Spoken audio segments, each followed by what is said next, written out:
Welcome everyone. It is Wednesday, October 13th. This is a regularly scheduled select board meeting. It's 6:33. Apologies for running a little late.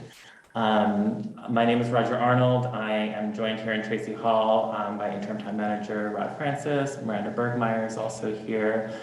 I have fellow board members Marcia Calloway, Robert Gear, Mary Layton, and Claudette Brashear joining us remotely. I have one item on the agenda that I would like to add before I ask for the approval of the agenda, which is I would like to add this discussion clarifying the appointments for the Historic Preservation Commission. We appointed one too many recently, and the charge does not allow for it. So we will need to discuss that. So I will propose that we add that following the discussion of the screening committee candidates. Okay, that's all right. All right. Can I get a motion for the approval of the agenda with, as I just my request? I moved to, yeah, so moved. Okay. I second it. Made by Rob, seconded by Mary, let's say. All in favor, please raise your hand for the approval of the agenda. Okay, thank you. Unanimous. Okay. The next item on the agenda is public and select board comments. Is there any member of the public who would like to make a comment for items that are not on the agenda? Cheryl Lindbergh is here in Tracy Hall. Go ahead, Cheryl.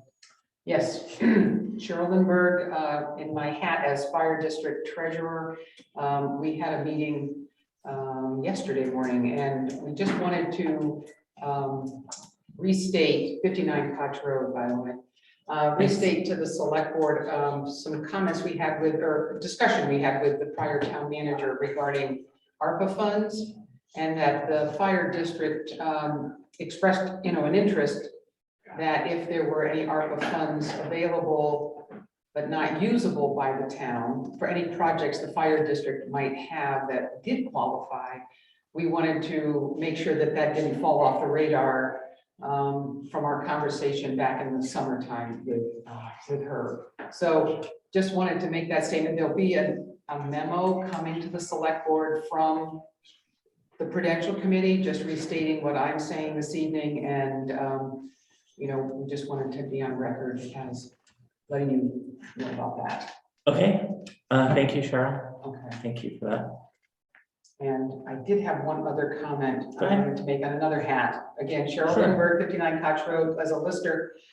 We do have some feelings that we need to discuss the response we got for the RFP with the select board, and wondered if that could be an upcoming agenda item, or if we could just make sure we're on the right page with regard to how we move forward with the response we received. And it would be discussing a contract, so we would need to discuss that with you in an executive session. So if you don't have an answer tonight, that's fine, but we just want to see if we might need to meet you next at your next meeting. Okay, so noted. Yeah, thank you. Thank you. Any other members of the public who would like to make a comment for items not on the agenda? Thank you, Cheryl. Okay. For select board comment, I would love if Claudette would give us just some bullet points about some of the VLC town fair that she attended. Yeah. So it was 5 days, 4 webinars per day. The first day had to do with ARPA, although really it wasn't a whole lot of what you could do with your funds, because they're still waiting for the finalized report from Treasury about what can and cannot be, what the funds can be used for. But there are some very broad categories: water, wastewater, stormwater, broadband, mitigating the economic effect on specific populations. So those were kind of the broad categories. And there was also a session on how to account for the funds, and the fact that you can use your funds to hire on staff to help manage those funds. Then the second day was diversity, equity, and inclusion. How to make sure your policies reflect diversity and equity and inclusion and not use terms like fireman, policeman, that kind of thing. Third day and was an HR focused day. What pitfalls there are, what to avoid, how to improve recruitment. And the fourth day, oh gosh, I'm forgetting already.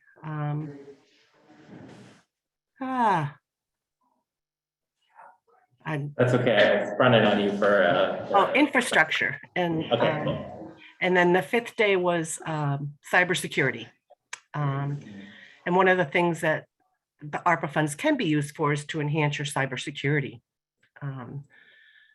and your access to your town website and things like that. So, I mean, there, like with any conference, there were kernels of great wisdom and then, some not so great, but,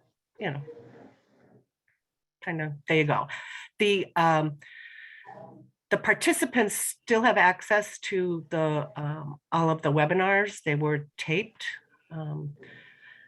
Unfortunately, I'm not sure if there's a way to share those with the rest of the board, but I'll find out, and because some of them were worth listening to, for sure. And I've gone back a couple of times already and listened to some again. That's great. Claudette,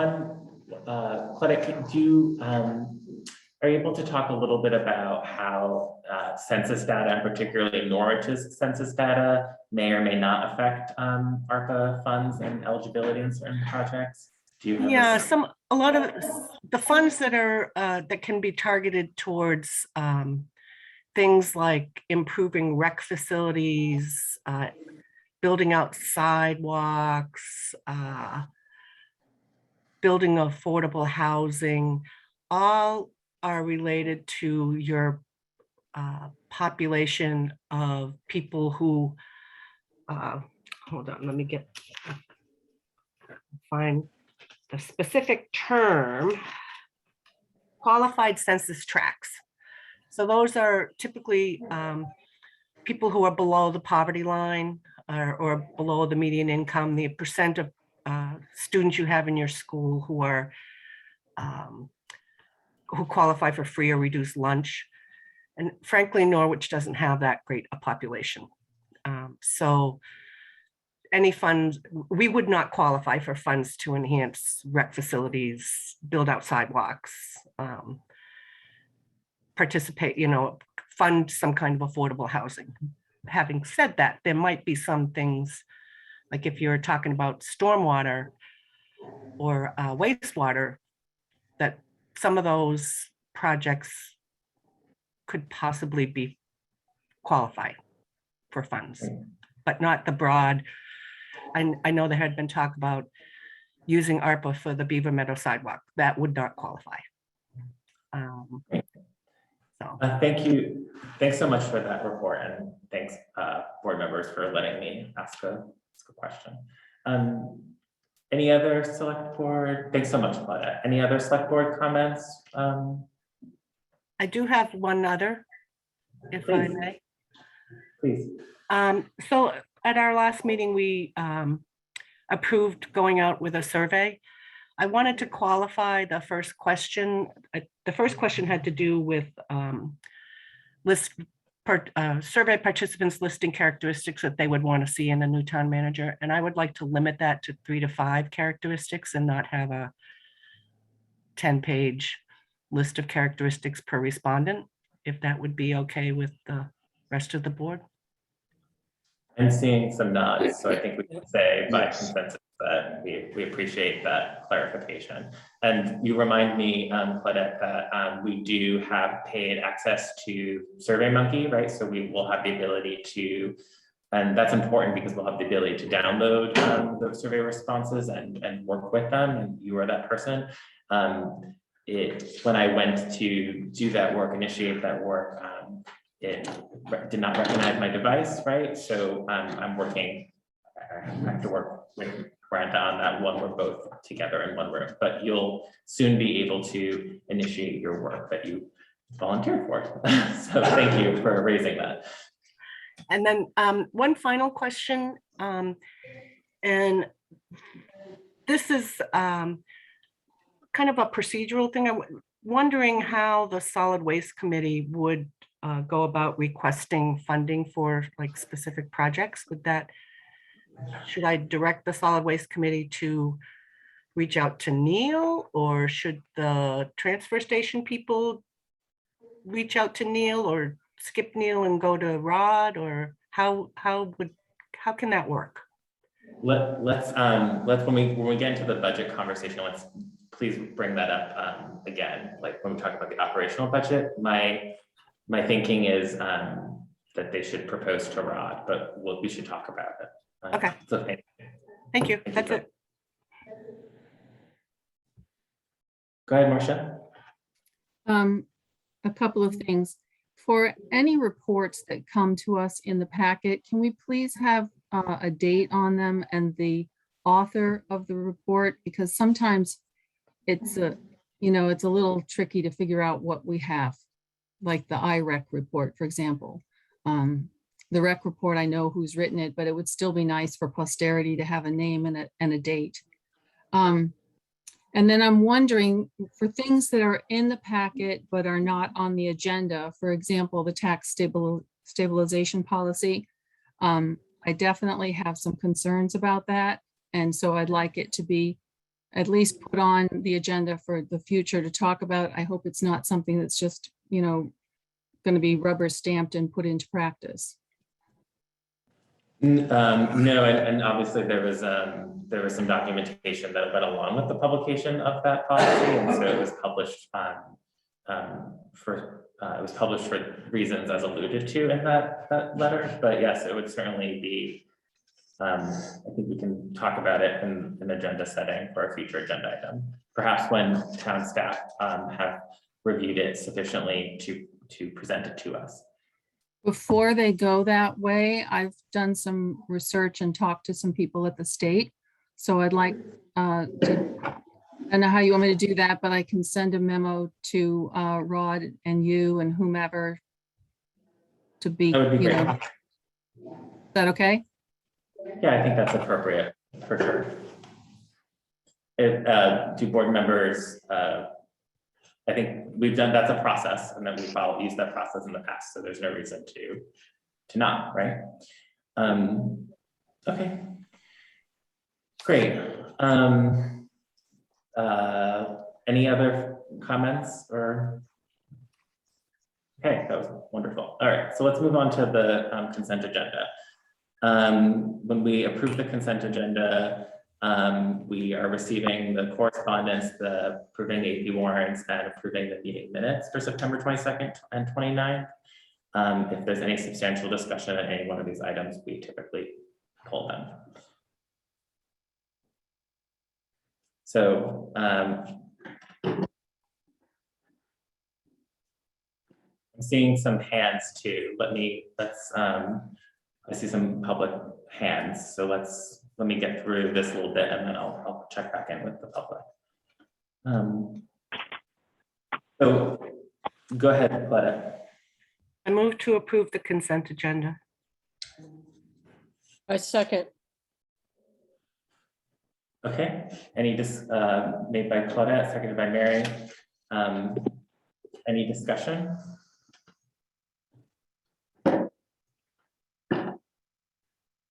So what I will say is there was obviously correspondence. I responded to an appeal, right? And I alone cannot. I can write to meet deadlines, right? Deadlines outlined in Public Records Act, but I cannot act alone. So when we receive that correspondence, we are this board is recognizing it. So I want to specifically highlight that as part of the discussion. Okay. Does anyone have any questions about that? Go ahead, Marcia. So it says the head of the department addresses the appeal. That's what I read in the statutory construction. And so I assume that would be you. It would be interesting for the board, whether we had to do it in executive session or what, but it'd be interesting to know exactly what was redacted and why.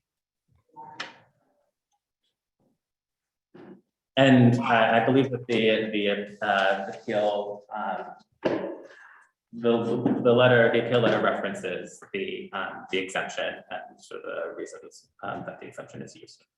Right, but not the actual documentation. I mean, not the documents, not the substantive thing that was actually redacted. Right. So the question is, are we allowed to know what that was? We, the board. Yes. Linda Cook, I'm putting you on mute, okay? Yes, the board can, I believe that the board can, it would be an executive, if they would like to learn more about what was exempted. That would be an executive session because it was redacted, because it indeed follows an exemption, and it was, I suppose, as head of the department, as you allude to, I conferred, and I will say that my appeal was reviewed by my letter that I drafted was reviewed by council. Well, perhaps we could do an executive session at the next meeting. It's not planned for this one. Okay, that's something we can do. All right, so we have a motion on the table to approve the consent agenda. So all in favor, please raise your hand. Okay, thank you. Go ahead, Claudette, did you have a question? Yeah, I was just wondering if the public comments had anything to do with the consent agenda. Yes, okay, that would have been a good, thank you for that, Claudette. So Linda Cook, was it? I believe your hand came up at the last discussion, but go ahead, your hand is up. Okay. What my question was actually was the discussion on the monkey survey, and I would like to excuse me? Yeah, yeah, I'm agreeing. I hear you. Yes, the survey monkey. Okay, my question is, will it be available in paper form upon request from town manager or whatever, because there's a number of people without computers, and I asked the library about it, if they could go in there and do it, but that's one account, so that can't be done that way. So I'm encouraging you to have a paper copy somehow available upon request. Okay, thank you for your public comment, Linda. Thank you. And then Fielding, I see that your hand is up. Yeah, I just wanted to make the board aware that there was one change to the AP warrant. We will be pulling the check to the town of Hanover, as we will be changing the number of teams for the youth soccer program. So you'll see that come through next week for the changed amount. It's going from $120 to $90. So just wanted to make sure you're aware. That's great, thank you. And that's to Claudette's point that would have been helpful at discussion, but no, not substantial harm. So thank you, Fielding. Okay, so with that, let's move on then. How's that sound? Okay, so the update on the recruitment of the permanent town manager. Would any board member just very briefly like to describe the process that they recently participated in with our recruiter, just so the public can be made aware? Just generally sort of, go ahead, Marcia, do you want to just summarize a little? Yeah, I confess I can't remember all of the questions at the moment, but the idea was that VLTC's representative who's working with us wanted to understand a lot about our board, how we work together, about the town, about the issues in the town, what's important. And so basically it was just a factual plus a subjective sharing of what I think is going on in the town and what's important to people and how we function.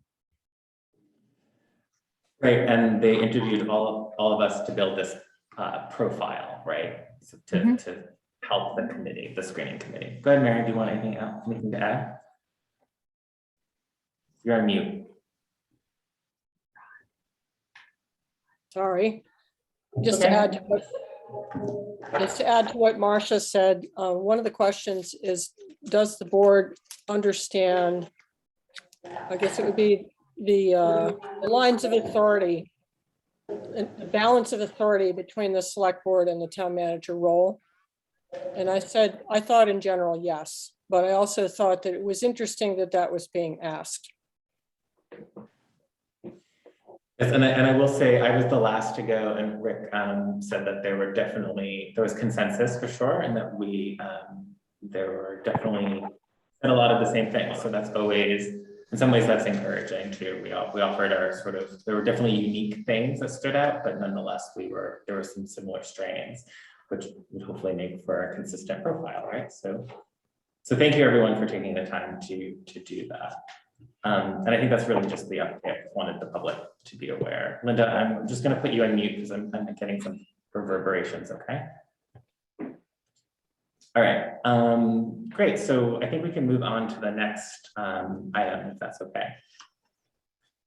So this is the appointments to the town manager screening committee. We have also in the motion sheet has the finance committee and the tree warding going first, but because I see folks here, I want to be conscious of their time.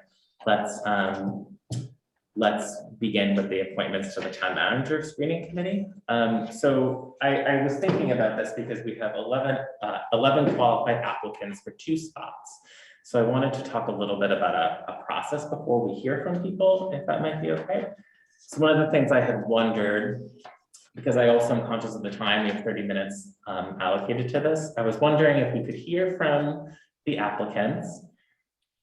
We should all be encouraged to take notes, both on their application and while they're speaking. And then I'm hoping at the end, we'll have a little bit of discussion on some ideas or things that stood out to us that we would want to bring to each other's attention. And then what I would actually like to do then is thank everyone for their time, and then each board member choose 3 folks for the 2 spots they would like to put forward, because mathematically I've been informed that there will be an inevitable duplication in these 3, and we'll be able to narrow things down a little bit more, and then we'll have a follow-up discussion on the actual appointments at our next meeting. And we would still be able to have time for that, because the 27th we can make the appointment, 29th is the deadline. And one of the things that we should be certain to ask each of our applicants is they should have availability for the 1st and the 2nd of November, because that is when they are expected to sort of meet and be convened by the recruiter or with the recruiter. So that's my suggestion of I would like to know what people think of that process and if they have a different idea. Go ahead, Marcia. Go ahead, Rob. Go first. Yeah, as I was looking at the applications, I'm getting a feedback that's very distorted. Is everybody hearing me? You're okay now. I hear you. Okay, so as I went through the applicants, I was looking, I gave everybody a 0 to 5 numerical value, with 5 being someone who has some clear experience interviewing people, and have some experience with the town as far as being around for a while and knowing some of the difficulties we've had in the past, and having to being able to bring that to bear. So I came up with a listing using those criteria. Okay, so you're saying that you would, based on your own criteria, you would, following hearing from folks, you would be prepared to have discussion and make some suggestions this Right. evening, if time allows, is what I'm hearing from you, Rob. Yep. Okay, I mean, that was the Uh, process that I came up with my order of preference. okay. Marcia, you had your hand up?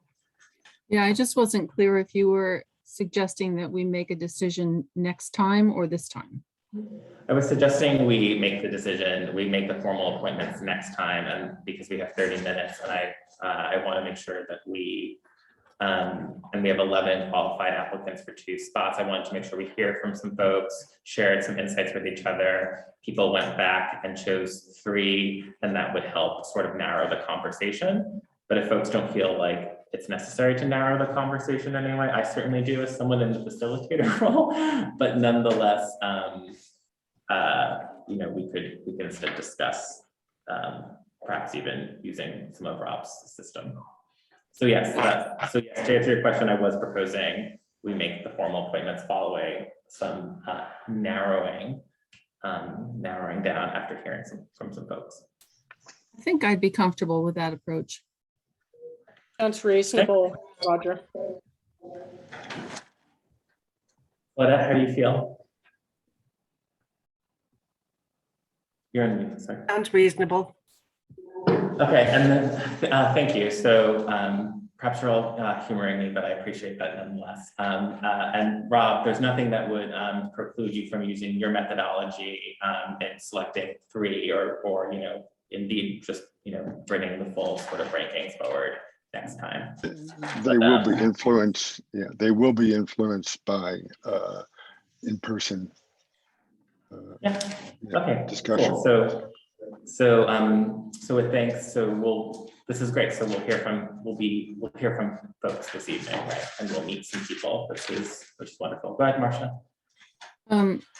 There was a suggestion 2 or 3 people, and I'm wondering, maybe 3, just because there would be a 5-person committee. Yes, so I believe that actually, and Miranda highlighted it for us. Screening committee will consist of 2 select board members, 2 members of the community who have demonstrated they have good judgment, 1 municipal manager, other professional and related field. So we have 2 select board members, and we haven't selected a municipal manager to focus on that. So it says 2. So I would say that if we wanted to expand it, we could say 4. I'm keen on 2, and that is what we approved. But what do you're keen on more? No, I'm just wondering, are all 5 of those people going to have voting power? The municipal manager? So the process outlines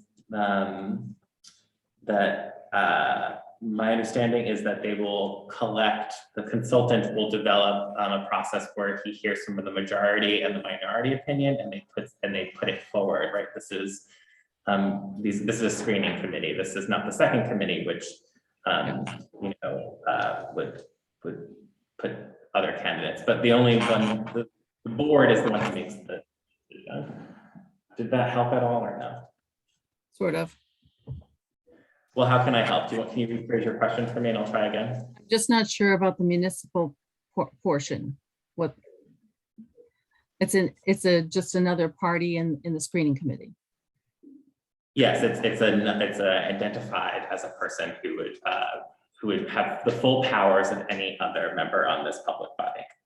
Okay. I'll say that. Good. Thank you. Okay. Sorry. Okay. All right. So let's hear from some folks. How's that? So I'm just going to go in the order of the applications in the packet and see if they're here. Okay. The first one, and it's 7:03 now, so people might be coming in exactly at 7:05. So we can loop back. Is Richard Stucker with us? I think he is. Yep. Let me see here. Yes, I'm unmuted and I'm here. Okay, let me go find you, sir, so I can bring you forward. There you are. I'm the Okay. I'm the one in the closet. Yes. Okay, there you are. You're pinned with us. Okay, can you speak to your application for us a little bit? Sure. My wife and I, Melinda and Richard Stucker, have lived in Norwich for 46 years. I have always been interested in the comings and goings of, can everyone hear me? Is this okay?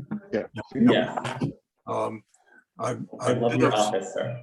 I've been a service to Norwich over the years in several ways. I'm currently the vice chair of the Development Review Board.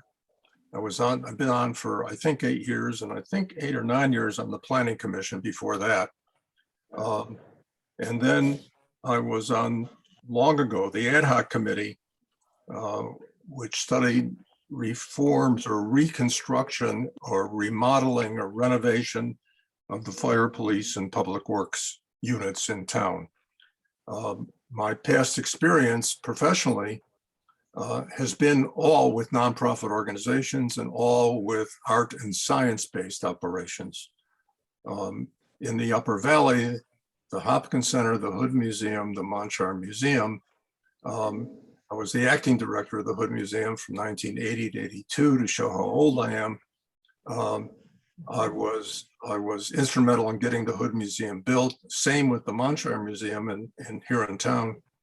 And throughout that time, long time, I served on many search committees, both as chair, vice chair, and just as a sitting member.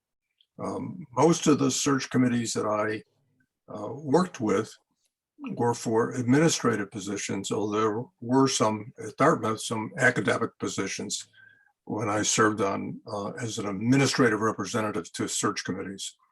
I should leave it to others who know me to tell whether, or to say whether my judgment in these matters has been sound over the years, but I have been a part of hiring, I guess, dozens of people over the years and nurturing them through their time on the job. Okay, that's great. I'm retired now. I've been retired for 15 years. I can put in the time and am willing to help the town as I am now and have in the past. That's great. Thank you so much, Richard. And then my follow-up question, do you have availability on November 1st and 2nd? I'd have to go to my calendar, which is not with me, but as a retiree, the answer probably yes. Okay, lovely. And so, board members, for the interest of time, I'm going to ask if you have any questions of clarification of Richard's application. Okay. Pure silence. So, yes.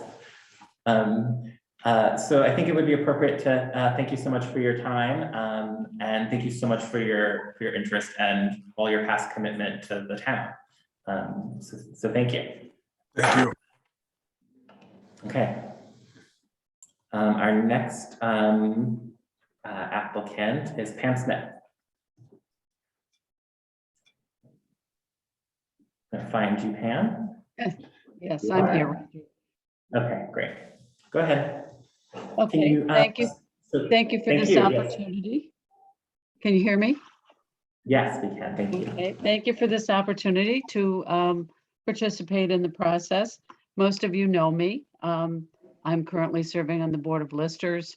I'm a trustee of public funds and an assistant treasurer and past member of the Norwich Finance Committee.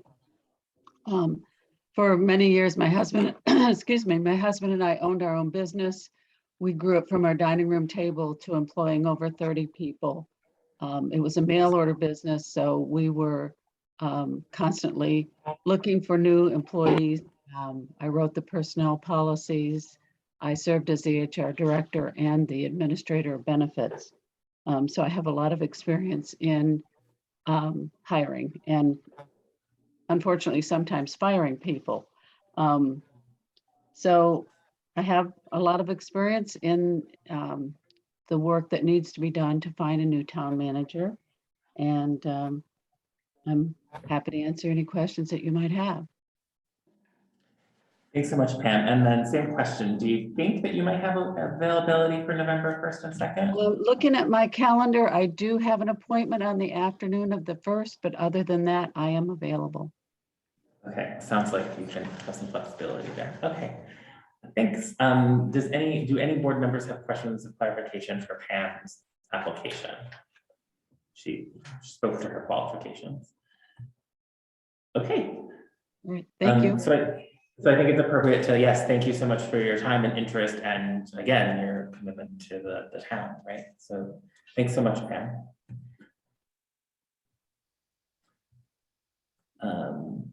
Okay, and so next is,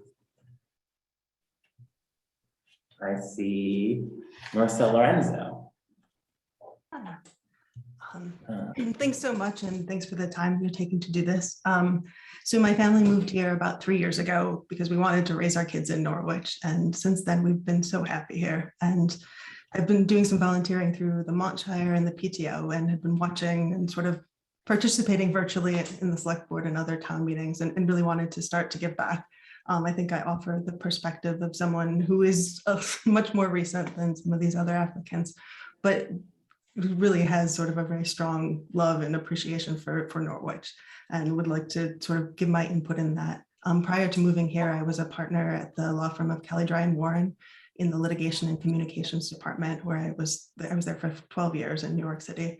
And during that experience, I partook in numerous interviews of associates and other attorneys. And so I'm comfortable giving feedback and sort of being an arbiter in hiring and such decisions. And I think I have sort of the temperament to serve on a committee, and a willingness to start. And thank you so much for your time. Thank you so much. I really appreciate that. Do board members have any questions, clarification for Marissa's application? And then same question, November 1st and 2nd, do you think you might have some availability? Yes, I would. Thank you. Okay. That's great. So thank you so much for your time and interest and your interest in stepping up to help us with this. So thank you so much. Okay, so next in the packet, I see Nathan Margolis. Is Nathan here?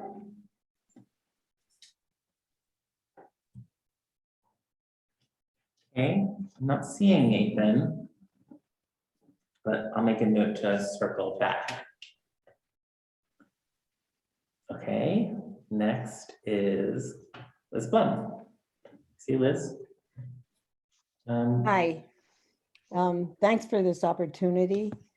And I'm really impressed with all of the applicants. There's a great pool for you to choose from.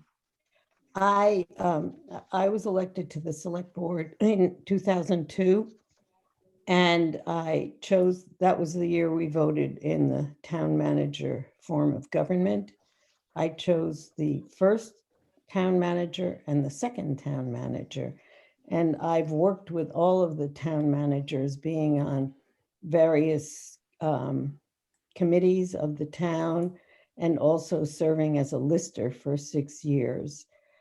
And I am acquainted with all of the departments, having been on the select board, with all of the departments and the needs of a town manager to get along with all of the department heads and to hire employees. And I would be honored to be appointed to this committee to work with other people here. And also I am available on November 1st and 2nd. So you don't have to ask. Thanks so much. You anticipated my question, yes. Thanks so much, Liz. Does anyone have any questions of clarification for Liz? So same, thank you. Obviously by now there's a pattern of we're hearing so much about people's storied experiences in Norwich, but nonetheless, I thank you for your past experience and thank you for your interest in serving on this committee. So thanks. Okay. Next is Don McCabe. Is Don McCabe here? Okay, not seeing him, but I'll make a note to circle back. And then Emily Shearer is next. I see Emily. Yes, same question. We're asking people their to speak to their application and their interest in serving. Great. My name is Emily Shearer, and I'm interested in being considered for this committee. In terms of my qualifications, I'm a town citizen, so there's that. I'm also interested in getting involved more formally in the town processes. I'm currently on the Board of Civil Authority, and I've enjoyed that. You know, I'm just interested in being involved in this this new process and selecting and meeting the candidates. Oh, yeah, actually, sorry, in terms of hiring, I will say in my job, my day job, I do hiring in my current job. And in past work at Dartmouth, I also was a member of many hiring committees. Okay. November 1st and 2nd, I am available. Okay, great. Thanks so much. Anyone have any questions of clarification for Emily's application? All right, thanks so much. Glad to see you. Okay, next is Aaron Lamperti. Aaron did tell us that he was traveling and he would try hard to zoom in, but otherwise he was sending his apologies. So, but I'll make a note and circle back. Next is Peter Orner. Is Peter with us? I see him. Hi. Hi, Peter. Hi. Thanks for thank you for the opportunity. I want to echo what Liz said about how many great applicants there are. So I feel like we're in really good hands. You guys know me as somebody who's been advocating for safer roads and just increased walkability in town. I've been involved in that for about 4 years now. I'm also a volunteer firefighter. My day job is I'm director of creative writing. So I have a lot of administrative experience and I've been on more hiring committees than I can count at this point in my past position as director of creative writing at San Francisco State University. So I've been through it, hiring committees before and have experience with that. And I would also say in terms of why I'm interested, I think I'm interested in, you know, having a town manager that's competent and professional, also a good communicator with the citizenry, as well as open to new ideas. Thanks. Great, thank you so much, Peter. And then availability, do you, November 1st and 2nd, do you think you can be flexible for that? I believe so, yeah. Okay. Thanks. Thanks. Thank you so much. Any questions or clarification for Peter's application? No, thank you. I appreciate how deftly everyone's handling. Everyone understands the spirit of this process and is so efficient and helpful. So thank you so much for the way everyone is moving and grooving. Next application is Matthew Sweat. I saw him. Hi. There he is. Let's see, I've been a Norwich resident for the past 20 years and deputy fire chief at the Norwich Fire Department and joined the department in 2004. I've worked with 3 of the past town managers, you know, closely with Neil Fulton and Herb. So I have some exposure to, you know, previous town managers and how they've worked and what they've done to improve the town. I've also worked with past and present department heads as well, Public Works and PD and Finance. And so I like to think that I have a pretty good understanding of the inner workings of Norwich. And I've also have experience in the tech field, hiring, running teams, letting people go too. And and I'm glad to see that there are so many qualified candidates for these positions, because I think that whoever we choose next is going to have a pretty big impact on the town of Norwich, considering that there are a lot of positions that really need to be filled. That's right. And I'm available the 1st and the 2nd. Okay, thanks so much, Matt. Do any folks have questions for Matt? Okay, thanks so much for your time and interest. It's really appreciated. Okay, next is Dima. Go ahead, sir. You're on mute. Okay, thank you for allowing me the time to speak. I want to first of all say that I know that I can work very well with everybody who's on the applicant list. I have worked with many of you in the past, and I know just about everybody on that list. Having said that, I moved my family here in 1993 to become Norwich's postmaster, and I do have to say that Richard Stucker is very, very, very knowledgeable in hiring people, because he hired me to work in the evenings while I was waiting for my wife to sell the house, which took about 6 months back in Massachusetts. First question you asked me is, why do you want to be a custodian at the Montshire if you're a postmaster in Norwich? And I said, well, got to dig right in and just get the job done. So, I mean, I needed something to do in the evening, and so that was it. But Richard, you made a wise choice there. Secondly, I've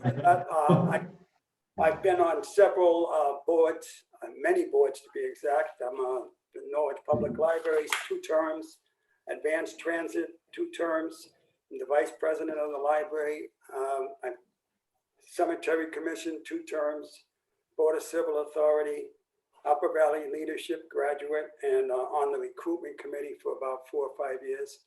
So I've been on quite a few boards. As far as hiring ability, I've been a postmaster for 24 years, 34 years total service with the post office. And I served as postmaster in several communities. I had to hire more people than I can remember over the years. Nobody really wanted to work in the post office those days. Things were a little different than they are now. So having said that, also I was 26 years with the U.S. military, and came out as retired as a sergeant. So I've got a lot of experience. I'm very familiar with the town form of government. Many of you know that I've served for CATV as a videographer and have filmed the select board meetings for the over 14 years in the towns of Heartland, Norwich, Lebanon, Hanover, and stayed right there till about 11:30 at night with you, many of you in this room. So, and again, I'm very familiar with the town manager form of government, and I understand extremely well how confidentiality plays into being on a committee of this type. So I would welcome the opportunity. And yes, I believe a few of the applicants said there are a lot of qualified applicants. And so good luck to the winner. Thank you very much. And are you available on the 1st and the 2nd, Dima? As long as I'm not on the crosswalk, walking the kid. I'm not sure what time on the 1st and 2nd. Is there a specific time? No, but it sounds like you have some time at least. Okay, but I think that is workable for sure. Okay, any questions of clarification for Demo? Otherwise, thanks so much to him and for also sharing space with other applicants in your presentation. So thank you for that. It was kind of, okay. All right, so I'll move on. I think actually we should circle back now if I'm looking at the packet correctly. Is Nathan Margolis here? Okay, I'm not seeing him. And then Don McCabe. Okay, and then Aaron Lamperti did send his regrets, or did indicate that he was traveling, and I see that he wasn't able to make it. Okay. So right now I would like to invite some conversation amongst board members a little bit, like what it is that any reflections back, any things that they're thinking about as they go in and sort of narrow this really wonderfully qualified group of people to help us with this process. Anything that you'd like other board members to know going into our thinking?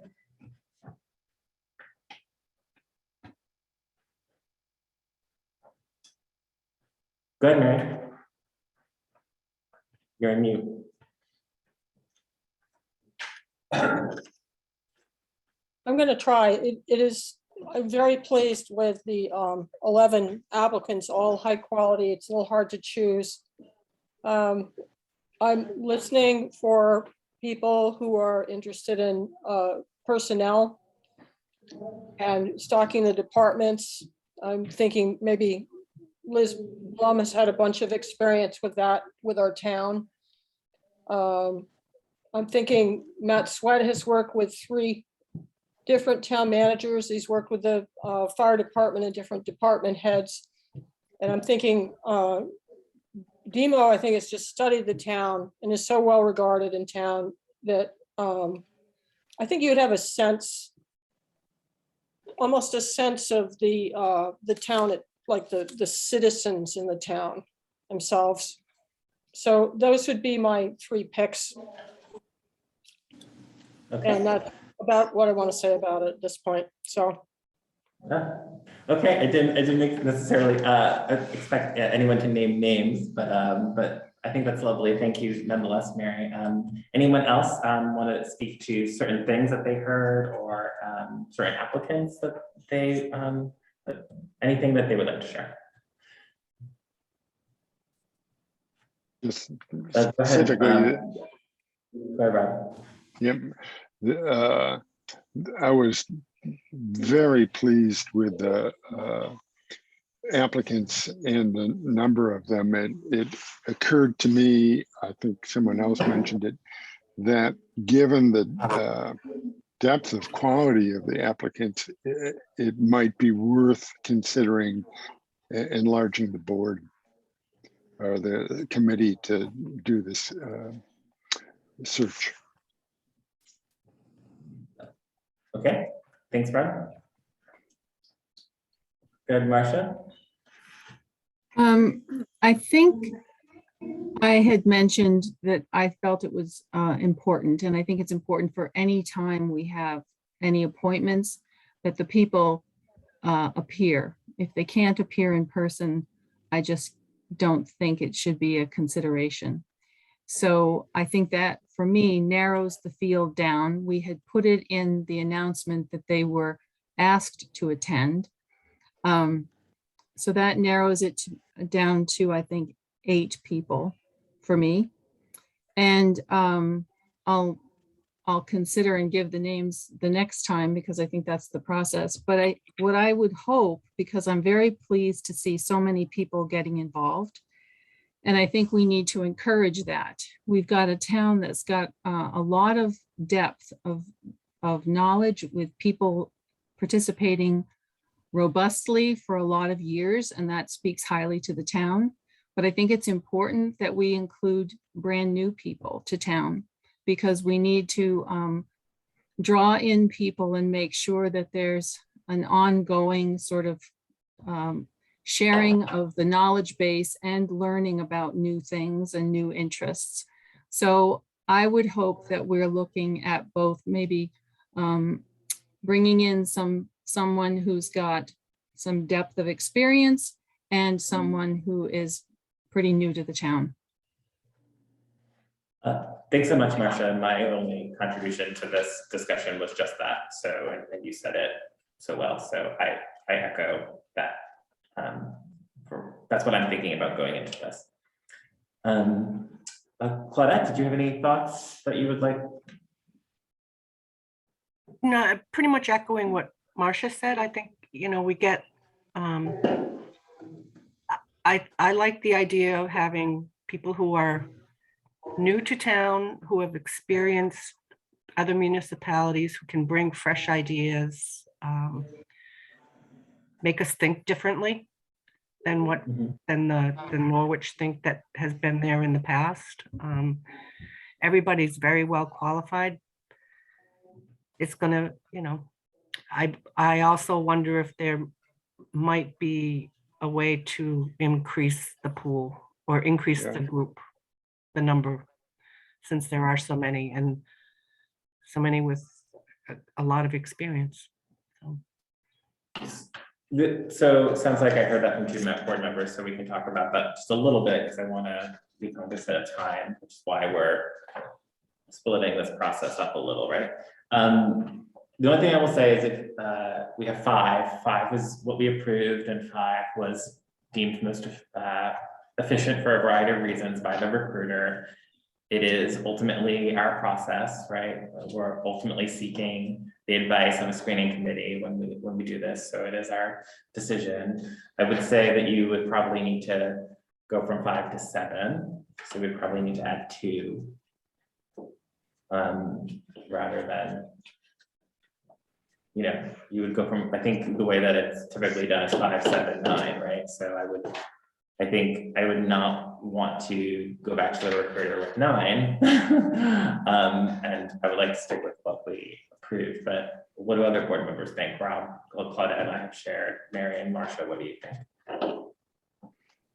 Personally, I think having 4 of these applicants would give us that opportunity to mix experience with fresh ideas much more easily and without losing the deep experience that some of these applicants have. I'd like to see it go to 7. Okay, other folks? Mary, go ahead. Oh, Mary, go ahead. You haven't spoken. Okay. Actually, I did speak before, but I just in listening to others and in my initial just writing down my list, I was also thinking in the vein of perhaps trying to have some people who've been around town, been in town for quite a while, and then maybe some new experience. But I thought if we have to narrow it down to 3, I would go more for the experience. But if we expanded it to include more people, then I do think that it's, I think it's nice to have some experience from, or just the experience of people who have moved to town who may see things differently. And also, frankly, to have the perspective of someone who's a little younger. So to get the tremendous experience that, you know, most of the people are on this list, you have to have served for decades. And it's nice to have the fresh approach just for a different point of view. And also that a person who might have a young family might have other sort of concerns about what's and needs in town. So I could see it from that point of view, expanding a little bit. Okay, and then there is another committee. I'll just remind us that in this process, there is another committee, right, that involves some citizens as well. So we don't necessarily have to do a call for more applicants. We already have a thoughtful, qualified group to bring in as well, right? I'll say that. So it's not, so there is that. So if folks want to consider this, go ahead, Marcia, and then I'm gonna ask for a motion if we want to continue to discuss it. Go ahead, Marcia. I like your idea of going with this pool for the subsequent committee. And I have to be respectful of the VLCT experience. If he's recommending that 5 is a useful number and most efficacious, I think we should use that. I think, Mary's got a huge breadth of experience in town. And Mary and I have both lived in town a long time. And we're going to have somebody who's managerial, who has experience with the town. So I think balancing that with one person who has a depth of knowledge with the town and one person who's more new and unfamiliar with the town might produce a good result. And then we could ask tonight potentially the people who've applied if they would all be willing to serve on the second stage committee as well. Okay, this was an idea of Claudette or Rob, so if you have a motion, I'll take one. If not, I'm going to move on to our other appointment process and thank all of our applicants for coming and being here and showing up and just being so committed to our community. So if there's a motion for expanding it, I'll take it. If not, I'll move on.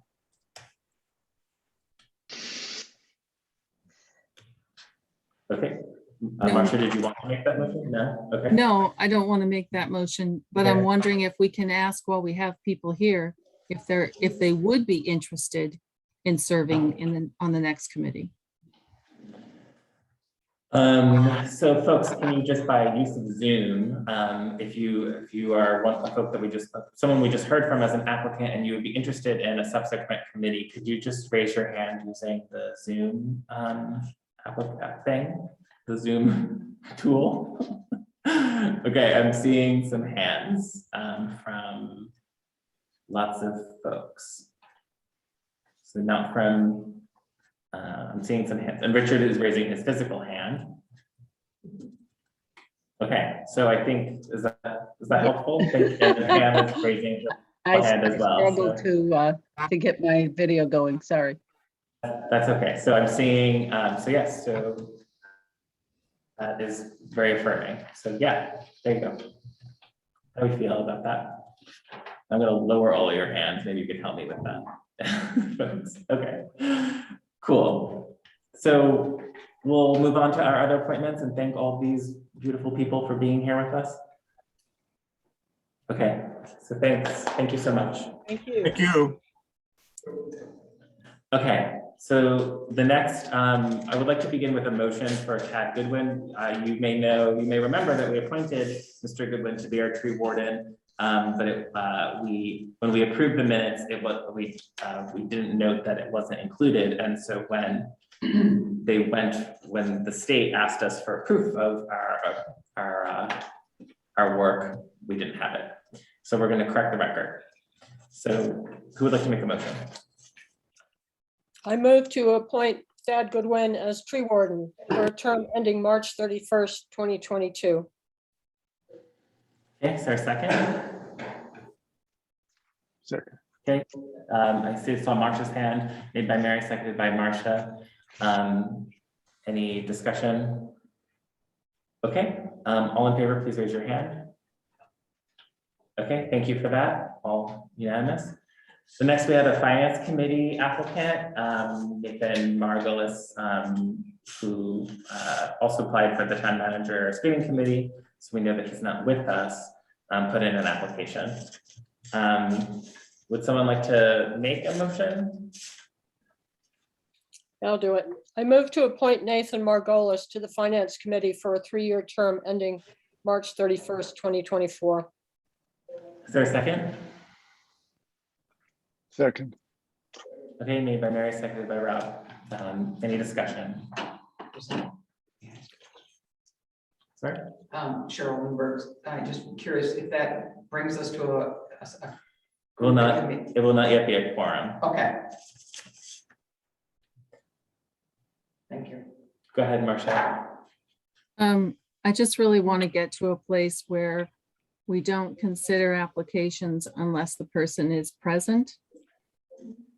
I'm all in favor of Nathan Margolis doing this, but I really want to get to that point because I think, you know, something could have happened, certainly that he couldn't be here, but in general, it's a sign of respect that you want to be part of something and you show up and explain yourself. Yeah, I appreciate that, Marcia. In our policy, it is recommended. It is not something that is explicitly required. And so, so I would say it continues to be your preference until we revise the policy. But I appreciate and don't disagree with your preference. I don't know what others think. Go ahead, Mary. I'm glad that Marcia keeps bringing it up because I think it is a sign of respect. It's also helpful to have the person here. And I think sometimes things happen. Sometimes a committee's a little thin. You might want to build it up if you think the person is qualified. So, you know, we could use people on this committee is the other I agree. consideration. I agree. Okay. Any thoughts? So we also have a motion on the table to consider this applicant. Anyone else would like to say or speak to the applicant or the applicant's application? Okay, and then the only thing, just to follow up, like if folks want to, if we want to consider a revision of this policy, I would say, given our schedule, like for next March, you know, before the appointment process, it might be, yeah. Okay, so we have a motion on the table. I'll call the question. All in favor, please raise your hand. Okay, roll call. Bob, how do you vote? Yay. Marcia, how do you vote? Abstain just because of presence. Okay, Mary, how do you vote? I vote yes. Claudette? Yes, but definitely want to revisit the policy in March prior to appointing in the new year. Okay, okay, and I'm a yes. Okay, thank you so much. Appreciate that. Okay, so the next item that we added this to the agenda. We were, I'll say, overzealous in our appointments of the Historical Preservation Commission. We have appointed 8 folks where I believe the charge is for 7. And so we need to fix our mistake, right? So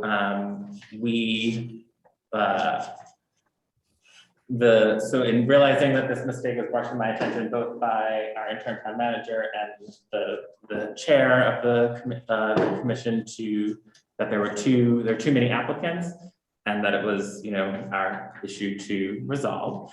And so I asked Mary to reach out to one applicant and I tried to make contact with the other just to sort of explain the situation a little bit more and then to let them know that we would be having to make a decision on this. So so we had appointed, I don't have the recollection of what the meeting date was, but we had appointed Marguerite Ames and Linda Cook, and we need to choose.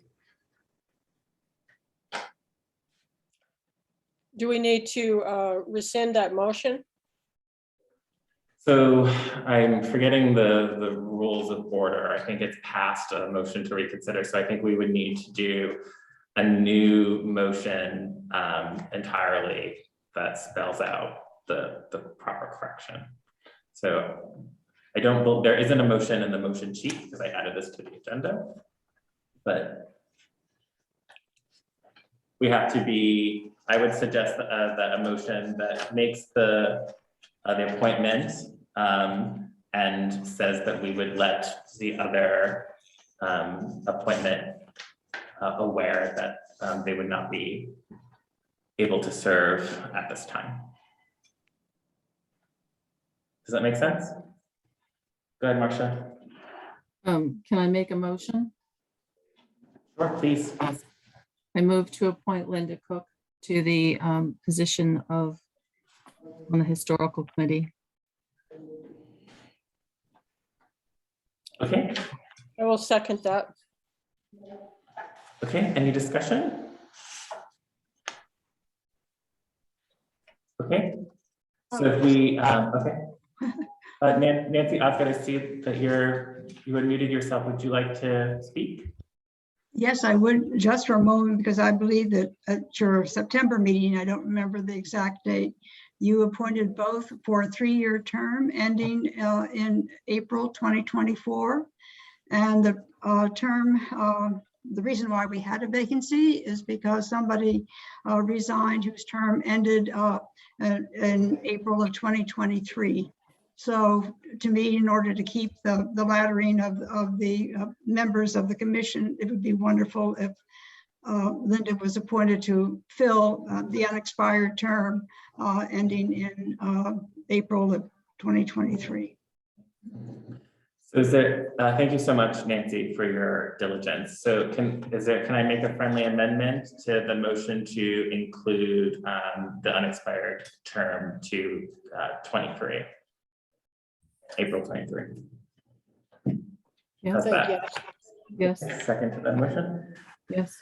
Okay, any further discussion? Obviously, if we for this motion, I will reach out to the other candidate and of course thank them for their service and let them know that there's an expiration the following year and that we would hope that they would reapply. Thank you for doing this, everyone. Okay, no, thank you, Nancy. So there's a motion on the table. Any further discussion or can I call the question? Go ahead, Marcia, I see your hand. Doesn't Linda have her hand up? Oh, I do see her hand. Go ahead, Linda.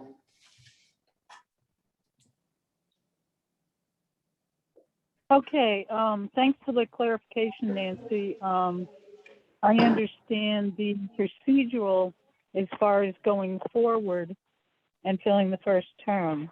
And thank you, Marcia, for nominating me and Mary Layton for seconded. I did have a concern. I was approached by a select board member, possibly two, about considering whether or not I would want to step down. And I'm glad that the direction it went came to the entire board for a decision. So thank you very much.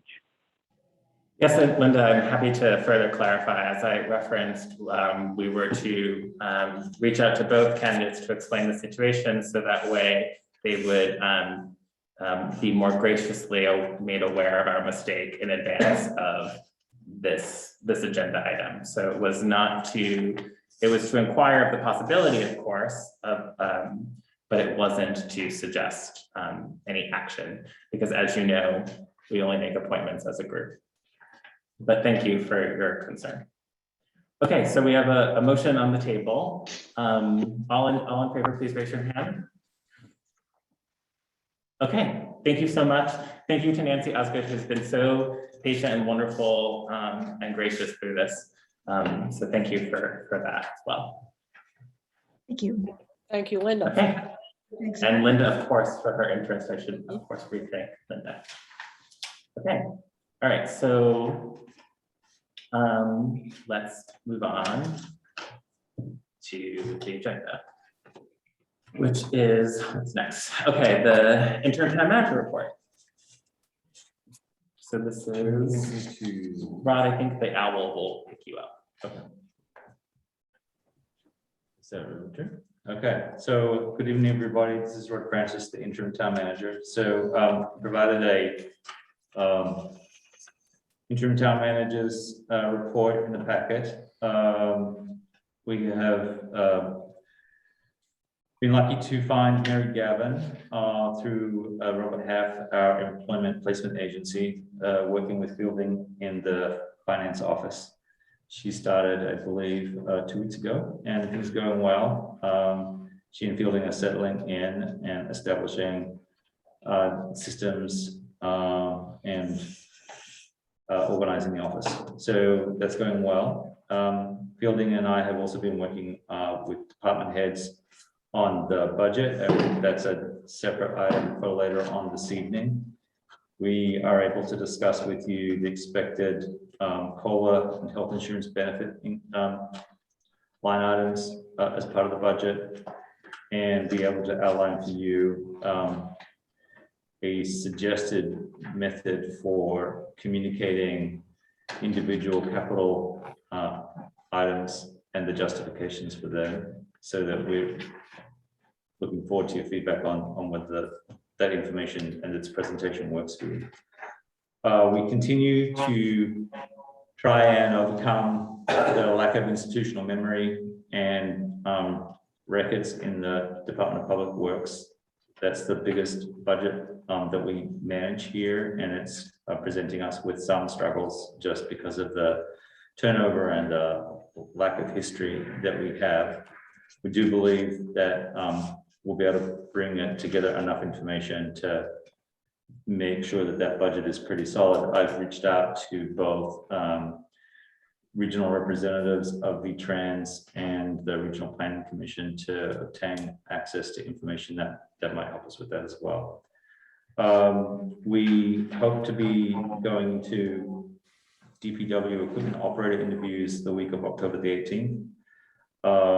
I've been working on the DPW director position and job description. I believe that job advertisement for the DPW director position, which has been revised strongly, will be published by the end of the week. And we hope that we will get solid candidates this time. I've been working with the engineer from Stantec Engineering on the Moore Lane Bridge. We expect to go out to bid for a very simple structure, basically made of roofing metal that will act as a containment structure. So it will catch sort of like a baking pan, the bottom of your oven.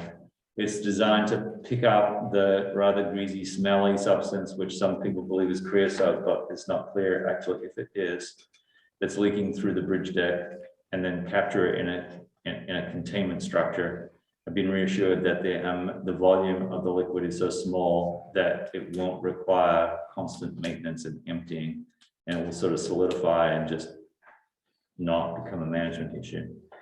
And then, as you probably already know, the policing study RFP has been published on the website and placed on the web, and we expect to see many applications in response to that by the deadline of November 15th. There's some other RFP, RFQ news as well. In the planning department, I'm in negotiations with a provider for the so-called density study, which is funded by the Municipal Planning Grant Program, and I hope to have a motion before you as a select board at the next meeting approving going into contract with one of the respondents. And then I expect to have the wastewater study responses collated and assessed by November the 5th. I'm sorry, yeah, November the 5th. So that's it. If you've got any questions, I'm happy to answer them. Otherwise, we can move on to the budget discussions later in the meeting. Rob, can you just share the sort of the great joy that the CCI contract has brought to Tracy Holsley? Do you mind sharing a little bit of that? Yeah, okay. Yeah, it's pretty exciting for us that are here every day. So we are coming to you virtue of a stable, high-speed wireless facility in the building that is now has two channels, if you like. There is a private channel which requires password access, and then there's a public channel which doesn't require any access. This is a security measure and also a performance measure. So members of the public cannot access the town's server or other systems via the wireless interface because they're separated. We have a new firewall, which amongst other things is much more secure from a cybersecurity standpoint, but unbelievably also makes the old-fashioned landline phone system work better, which is a huge relief. And then we now enjoy a cloud-based server backup system that also makes a complete image of the server every hour on site. And so we have a system of redundancy for that as well. Fielding has a new laptop and is enjoying the benefits of Microsoft 365. DPW continues to have internet access issues, which we have isolated to being a Comcast issue, but they're apparently back up today. And we are expecting us, users of office equipment here, to migrate from software that's loaded onto the hard drives of the various machines to Office 365, which is a cloud-based system, in the coming weeks. And then we will go through the process of also replacing most of the hardware, most of the computers, I guess, except for mine, and Fielding's, because it's 2 weeks old. Yes. So that's it. So yeah, it's actually the 21st century. It's much more enjoyable than I expected. Yes, and that was a big lift. So I Yeah, want it's to make sure taken- that folks know about that. It's taken quite a bit of work with CCI to bring this about. Okay, do any folks have questions for Rod? Go ahead, Marcia. I just was wondering, the stuff that's leaking under Moore Bridge and being collected in the pan, is that, is it poisonous at all? Is it something that we should be worried about, you know, children getting into, or animals, or I don't know what the thing looks like. The design is going to be a little bit more rigorous than suspending a baking dish under the bridge. And so that shouldn't be possible. And it's not clear, actually. I think the expectation was that it was creosote, but it's not. According to the engineer, the data that's come back from the sampling does not comprehensively make the comprehensive conclusion that it is creosote. It's more likely to be a kind of a lubricant that was used when they laid down the blacktop on the bridge the last time they redid the bridge surface. So it's not anything that you'd want to eat or lick if you're a small child or an animal, but you know, in small quantities, it's it's like anybody else's. I don't know how to say this, except I've had more than my fair share of experiences with gloopy bituminous product when I'm still alive. But so yeah, I don't think it's a good thing, but the design is such that it will be very hard for a small animal or child to access the pan because the way it will be held against the underside of the bridge. And just to clarify, this solution was recommended by presumably folks with expertise, right? Yeah. So the engineers have worked in consultation with DEC, the Department of Environmental Conservation. So the toxicity of the substance and then the design response to capturing the substance has all been reviewed and approved by the appropriate state agency. Okay, good. Thank you. You're welcome. Okay, any other questions for Rod? Otherwise, we'll take a break. That's okay. So why don't we come back? Oh, right, the announcement. Sorry, we have to go on to the next announcement. So yes, so that was the number 6. Number 7 is the announcement of the interim town manager candidate. So I'll announce this evening that, well, as folks know, we at our, forgetting the dates, at a recent meeting, I was authorized to send an agreement to an interim town manager candidate. I'm announcing today that that candidate has accepted another position and is unfortunately no longer available to join us in Norwich.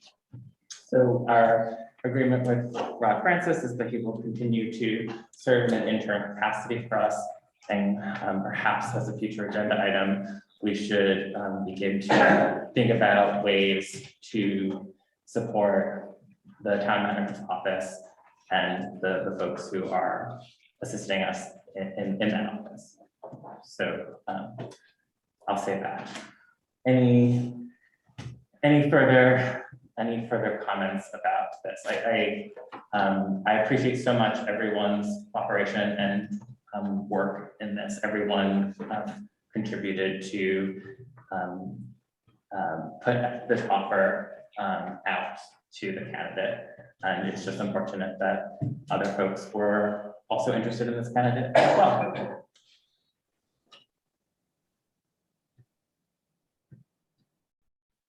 Okay. So thank you, Mary, for not letting us take a break until we announced that. But now let's take a break to let's say 8:05. How's that sound? Good. Okay. See you at 8:05.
I was recording this entire time. I'm so sorry to comrades at safety.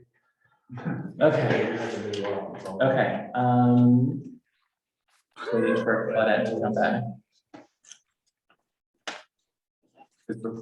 I think she's telling us to carry on. Okay, so you can hear me, yes? Yes. All right, so the next item on the agenda is the finance office update, right? So just as a way to frame this conversation, well, yeah, let me add Fielding, our finance director. So this agenda item came about a little bit and just needing to hear a couple of things. So Fielding, I'll just ask a couple of questions and then you don't have to memorize all of them, but we'll step back from there. One is sort of how is the finance office going? We obviously, there's a new, in addition to you being new, there's also a new finance assistant, temp finance assistant who is assisting us. How is that all going? And then can you talk to us a little bit about the pre-audit report and the audit that's forthcoming? And then just talk to us a little bit about things that you are learning about our designated funds and other systems that we have in Norwich. So I'll turn it over to Fielding then a little bit. So I can restate the questions, but I think you get the sense. Thanks, Roger. I think I can take it from here. I would like to point out first and foremost, as I think the first member of staff to make the switch to Office 365, I can say that there has been a drastic reduction in phishing, spam, those email attempts to try and weasel money out of the town government. They have gone from 10 to 20 a day to 0 over the last 2 days. So that is as you can tell, a very substantial increase and well received, I think. So I did want to get that out of the way first and foremost. So I'm very thankful for that. As we've discussed in previous board meetings and Rod touched on previously, a week and a half into my tenure, I've been here about 4.5 weeks now. Becky did put in her notice, and with that, some institutional knowledge did leave. And so I have spent, I was able to spend those 2 weeks primarily learning the day-to-day steps of the office, and kind of get used to just the overall schedule and the cycle, payroll, AP, taxes, those kind of things, and make sure I have my head wrapped around that straight and feel pretty confident now moving forward with that. In her shoes, we have hired Mary through Robert Half Accounting. I've been very, very happy with her and her performance. She comes with a breadth of experience, while not necessarily in a government accounting position. One thing I have been very appreciative of, and I think she's providing great insight with, is she's a member of the select board for the town of Sharon, Vermont, which I think has proven very helpful in terms of her perspective, what to look for in the day-to-day, and so we're very appreciative of that. She is settling in very nicely as well with the actual day-to-day operations of the finance office. The focus, primarily since she has arrived and since Becky has moved on, is on the cleanup and organization of the office. There's been a big lift, and I think we've made some really good headway there. It's been kind of a hodgepodge of dating all the way back to, I think, Roberta's time in the office. And so to kind of hit the refresh button and bring that back to a state of organization and cleanliness and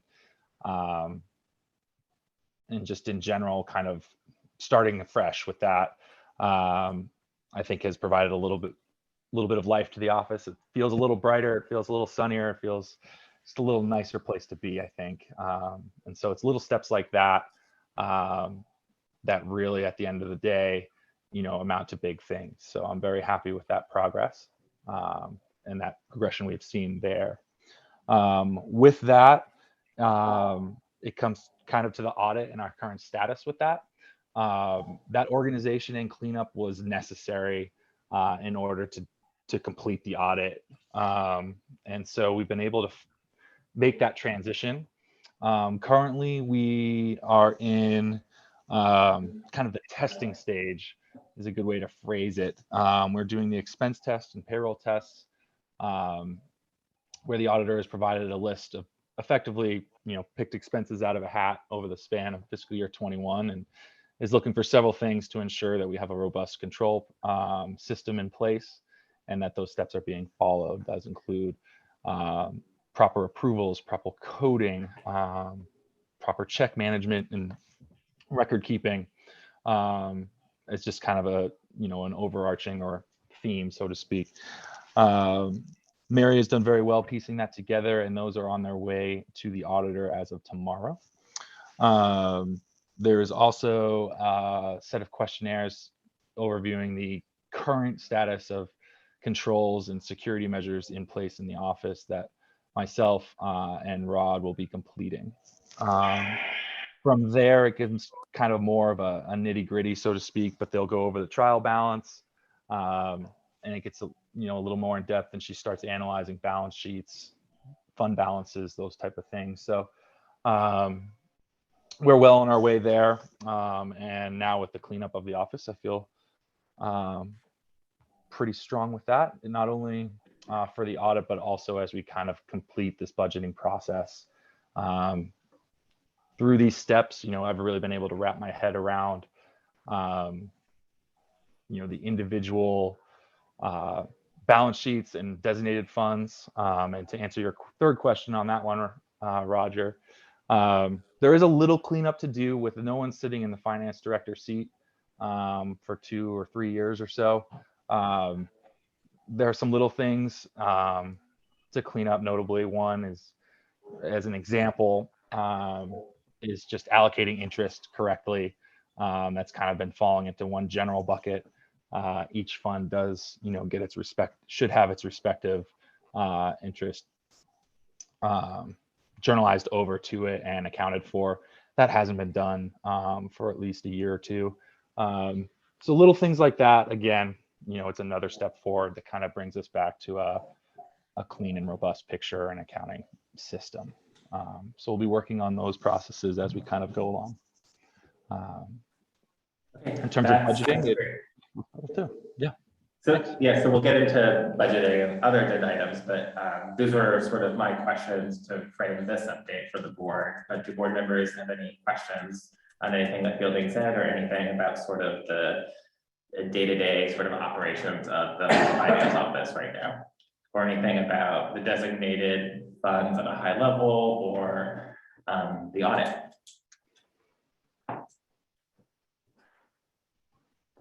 Okay, go ahead, Marcia. We're going to hear about designated funds in more depth tonight, right? But other than that, is there anything of concern to you at this point?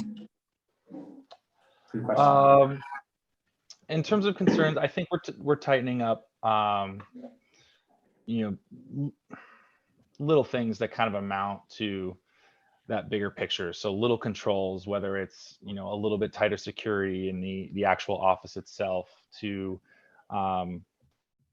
really, I think the biggest thing is just there's been no one to really, look at the designated fund balances and ensure that, the proper accounting is happening in those. It's been more, and I think Becky did a very strong job with this, paying the bills, keeping the lights on, making sure employees are paid, the meat and potatoes, so to speak, of any business, let alone a government organization. Those were all done, and I think done well. But the kind of higher level analysis and kind of the things that make a more robust and more efficient and more effective accounting system, just there was no one there to do them. So it's when you look at it as a whole, it's a kind of a big lift to get us back to that. But, like I said before, as you make those steps towards it, it can be really nice to see some big progress that comes along with that. So as a follow-up, I guess the question really is Is there anything that is of concern that isn't already being addressed by you?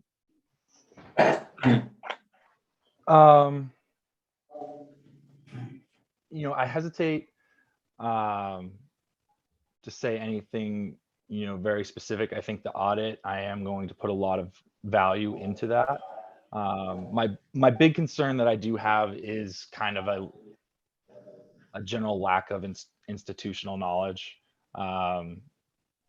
With the transition in town managers, the loss of Becky, there's just a general dearth of, I can't bounce a question off somebody or ask, why a fund balance may be different. There could be a perfectly valid reason for it. There could not be, but that is a hard thing to research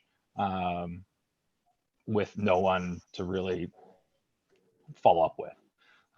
So that creates a certain level of uncertainty in my mind. And like I said, I think there are perfectly valid reasons for things. It's just I have no one to really ask those to in a lot of situations. I do have faith in our auditors and their past work. So I have faith that the books have been, audited and audited well. And as I kind of poke around and get more comfortable in the office as days go by, a lot of those questions get answered as well. So. Good. Okay. Great. I think this is good for this agenda item, but we should, unless board members have more questions, I see Claudette has her hand. Yeah, Fielding, I'm just wondering if you have any timeline for when the audit will be complete and when we'll see at least a draft audit report. A lot of that is dependent on Bonnie, the auditor herself. I can say that, we will be moving through the first levels of this here tomorrow or the end of the week. With that, there will be questions, I'm sure. But from there, assuming everything passes muster, we can make some serious progress. But she did mention, Rod and I spoke to her today. She is in the process of doing 6 other audits as well. So I hesitate to put words in her mouth and provide a commitment to exactly a date or time frame, but I think things will move pretty quickly. Okay, go ahead, Claudette. Is there something, are there other things that you need in that office that you have not been provided?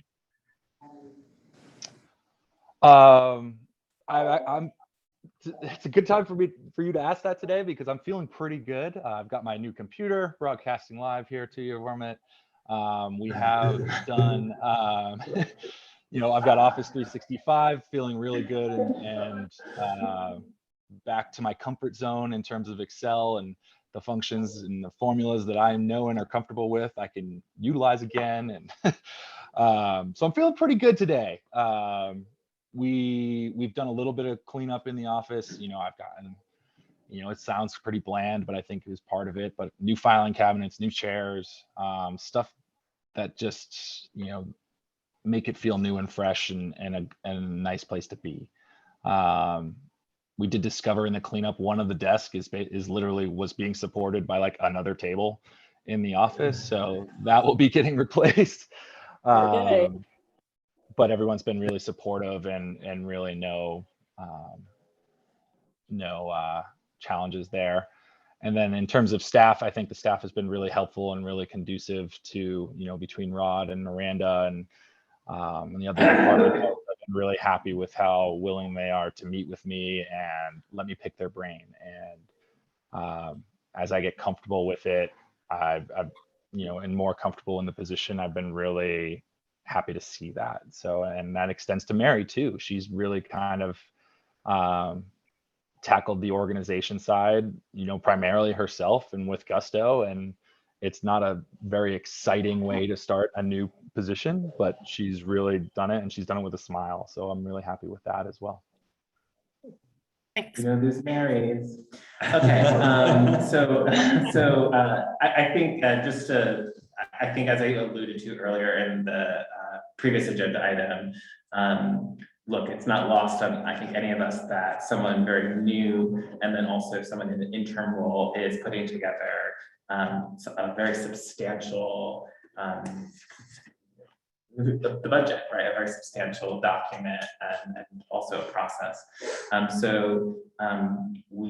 It is our hope that you would communicate with Rod and that Rod would in turn communicate with us what additional supports you would need so we could consider it and make it available to you if we can. So you have our support, which is also something I think board members are saying in their questioning. So yes. Thank you. Okay. And I really do appreciate that. Okay, so great. Let's kind of roll into the next. Yes, maybe I'll use my emoji hands here. I can't do it. Okay, yes, we'll move into the next agenda item, and then which is the operating budget for FY23. So we kind of it's sort of the document we approved at our last meeting, I believe, where like sort of a budget process, we wanted to have a projected and anticipated increases, so we know how our obligations, right, are projected to increase, so we can be aware of that before we do anything else. So there's a little bit of documentation in the packet, but I think Fielding is mostly prepared to speak to it. And so let's just maybe turn it over.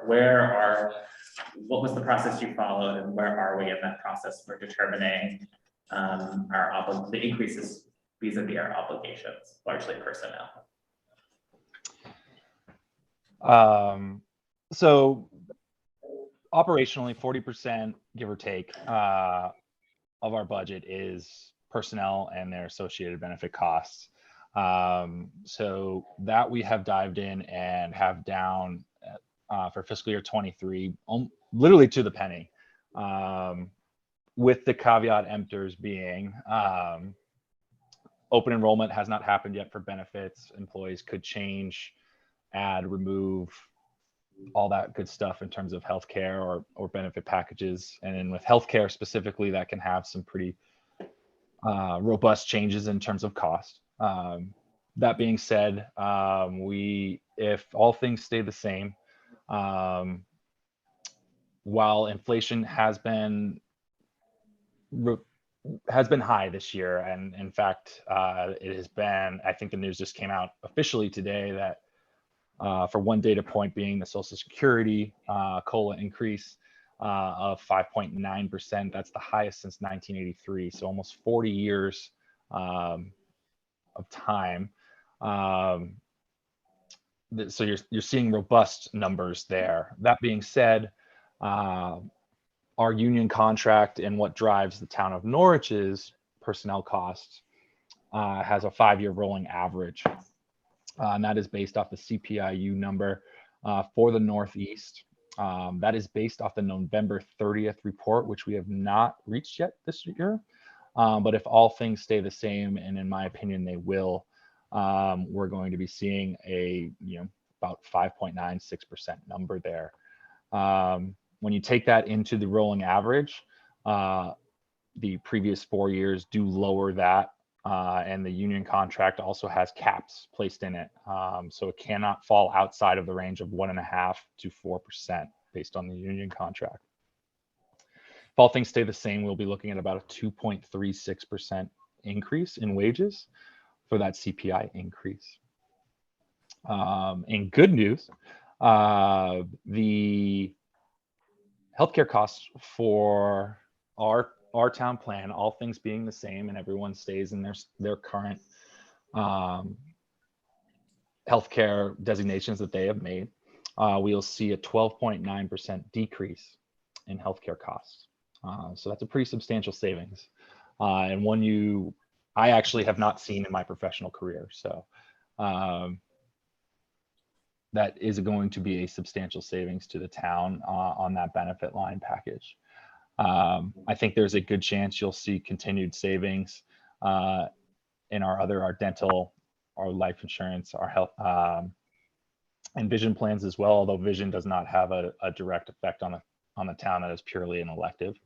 But assuming they stay with the kind of CPI increase that we're doing, we'd be looking at about a 2.36%-ish frame there, but I think there's a good chance some of those will decrease as well.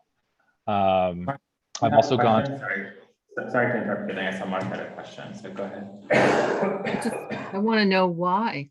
Why the decrease in the health? I think there's a lot of theories that are floating out there. I know that the healthcare companies have very strong actuarial teams.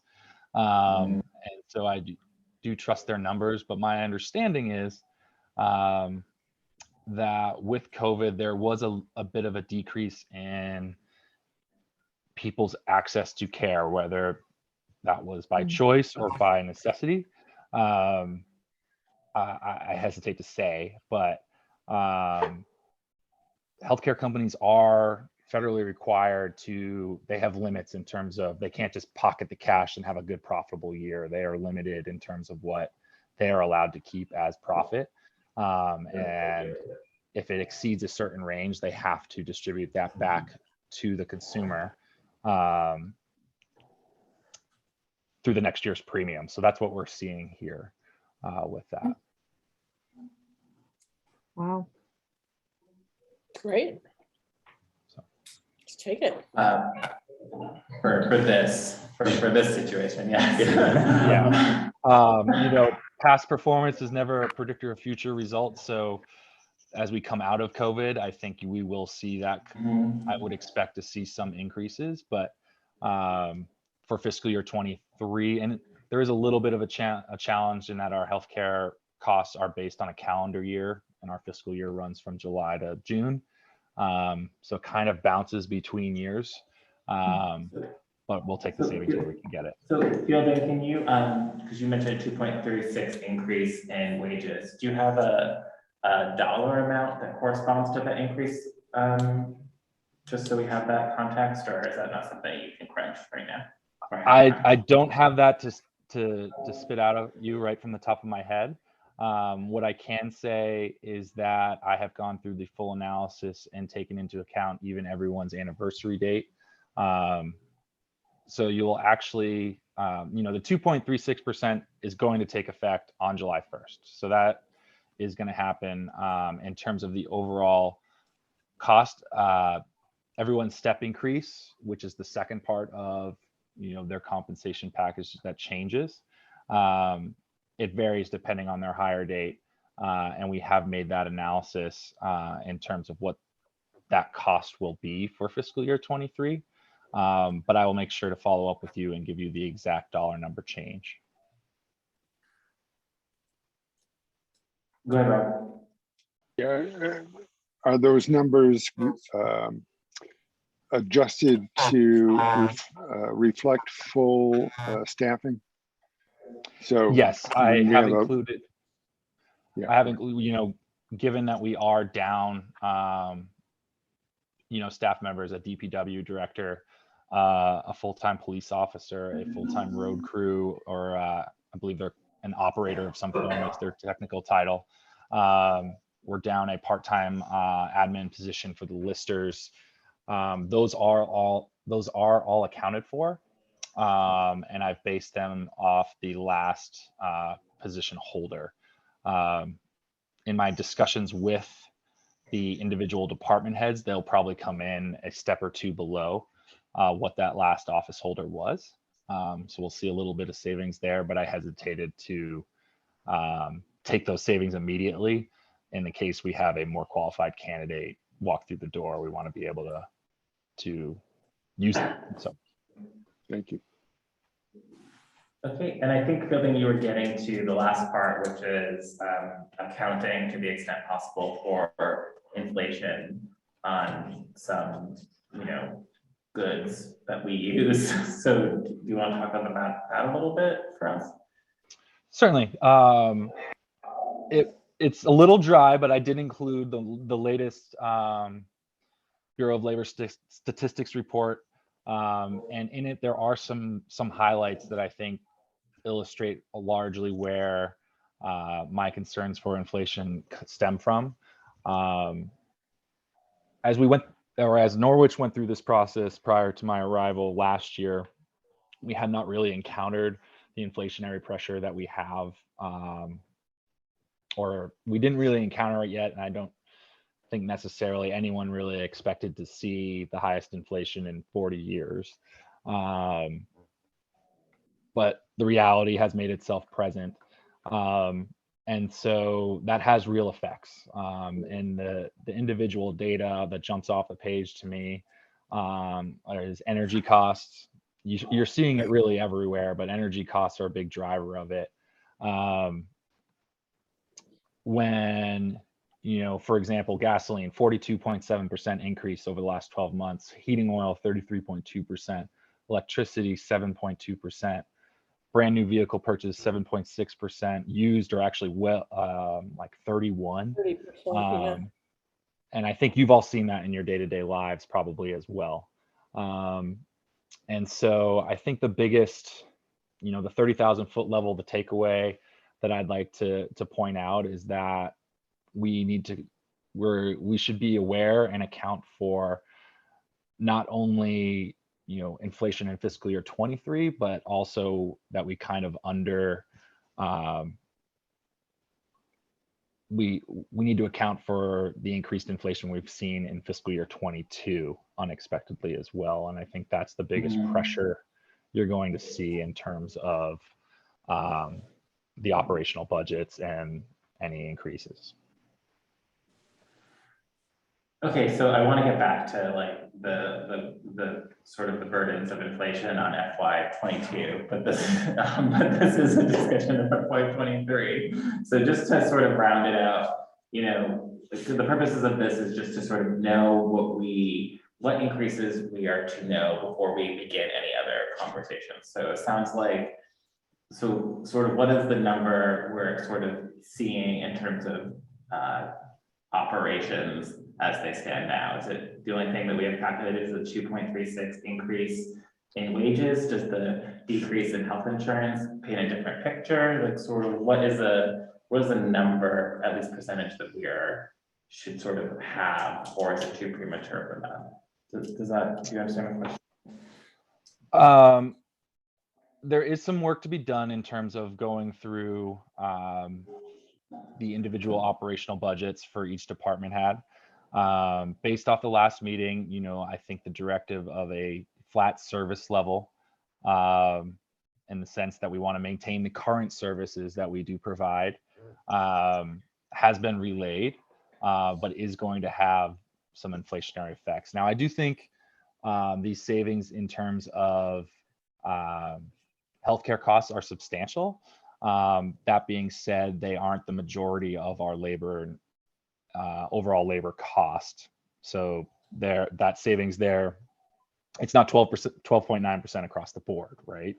And so that does discount it to a certain extent. On the flip side, energy use is not 100% of our operational budget either. And while we're seeing the largest increases there, that it's mitigated in other places. I do think, and it is interesting to see that 5.9% data point come from the Social Security Administration. That's kind of an across the board number, so to speak.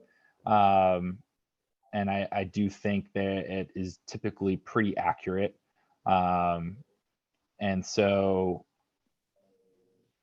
I think it does take into account, this current year's, and I would expect similar effects to our budget line items that you'll see in fiscal year 23. Okay, so we won't really see how this information is effectuating our budget until the budget is sort of delivered to us at our next meeting. Is that right? In terms of a dollar, a line by line basis, yes. Okay. You're correct. Okay. Okay, do any other board members have any questions on this operational planning for operational budget planning for FY23? No, but thank you. It was very helpful. And then let's talk, we have 5 more minutes on this agenda item. So let's, so maybe this is a question for Rod, given what we're hearing about, some items exceeding what we had budgeted, what are we forecasting? What are some of the options afforded to us at this moment? Or is it just something to watch? I think at this point, we need to do a little bit more analysis. I think that the key takeaway from the presentation from Fielding is that while we now know what the overall inflation figure is, we might be more impacted by the increase in prices for certain commodities that we use more than the ordinary business or household. So the fuel exposure to fuel costs and energy costs in general with this building and the other buildings that we operate means that we should probably be more prudent about ensuring that the designated funds have allocations to them that are generous against the possibility that we will need to cover much higher operating expenses for the buildings and vehicles. And then the other knock-on effects are that because transportation costs are going up dramatically because of oil prices, then the delivery costs of things that we come to expect, fairly cheap will actually also increase. So there's going to be a knock-on effect in our budget that we need to account for. The way we've been thinking about it internally, Fielding and I, is to ensure that we make allocations to designated funds that are strong, and then we need to look at what the overall impact on the budget will be if we do that. So to help balance that off between the staffing shortages that we've got and the demands that we see in the coming year to 2 years with the budget, we think that we should have modest expectations about taking on capital projects. Be thoughtful about how to offset those capital projects with funding, grants and other funding sources where possible, but basically have a set of modest expectations about undertaking capital projects. So it's sort of a stable or steady state situation and rainy day funding support. All right. Any other questions, or should we switch into the next agenda item? Okay, go ahead, Marcia, so you want to mute. No, it's just, I was just thinking, that's consistent with what we were kind of talking about early on with our operational kind of budget, keeping the lights on and how much we could actually accomplish this year. Yeah, I think, yeah, thank you for that. I think this is, so maybe I'll ask you this, Marcia. So you're saying that what we're hearing from our staff is in line or is consistent with this board has reported out to them? I think definitely, yes. Okay. That's helpful feedback, I imagine. So thank you. Yes, it is. Okay, so do other board members agree with that? I think that this approach is consistent with what we have offered as a board. Okay, I'm seeing some nods. Okay, so let's move on to capital budgeting, the summary of the prioritized capital budget items. So this came through in an addendum to the packet, and there was a series of sheets, right? And the sheets sort of spoke to, well, actually, I won't summarize the sheets. I was surprised to see them. I didn't expect it. So why don't you talk to us a little bit about how these documents were conceived together? It's 2 years of a 5-year capital budget. So can you talk about how these sheets were developed, how they were prioritized, because there's a justification, there's a prioritization in addition to a justification, and just talk to us about this work in progress, because I've been told that we'll be getting a different document that puts them more in conversation, but that this is rather sort of the evidence following the department level conversations.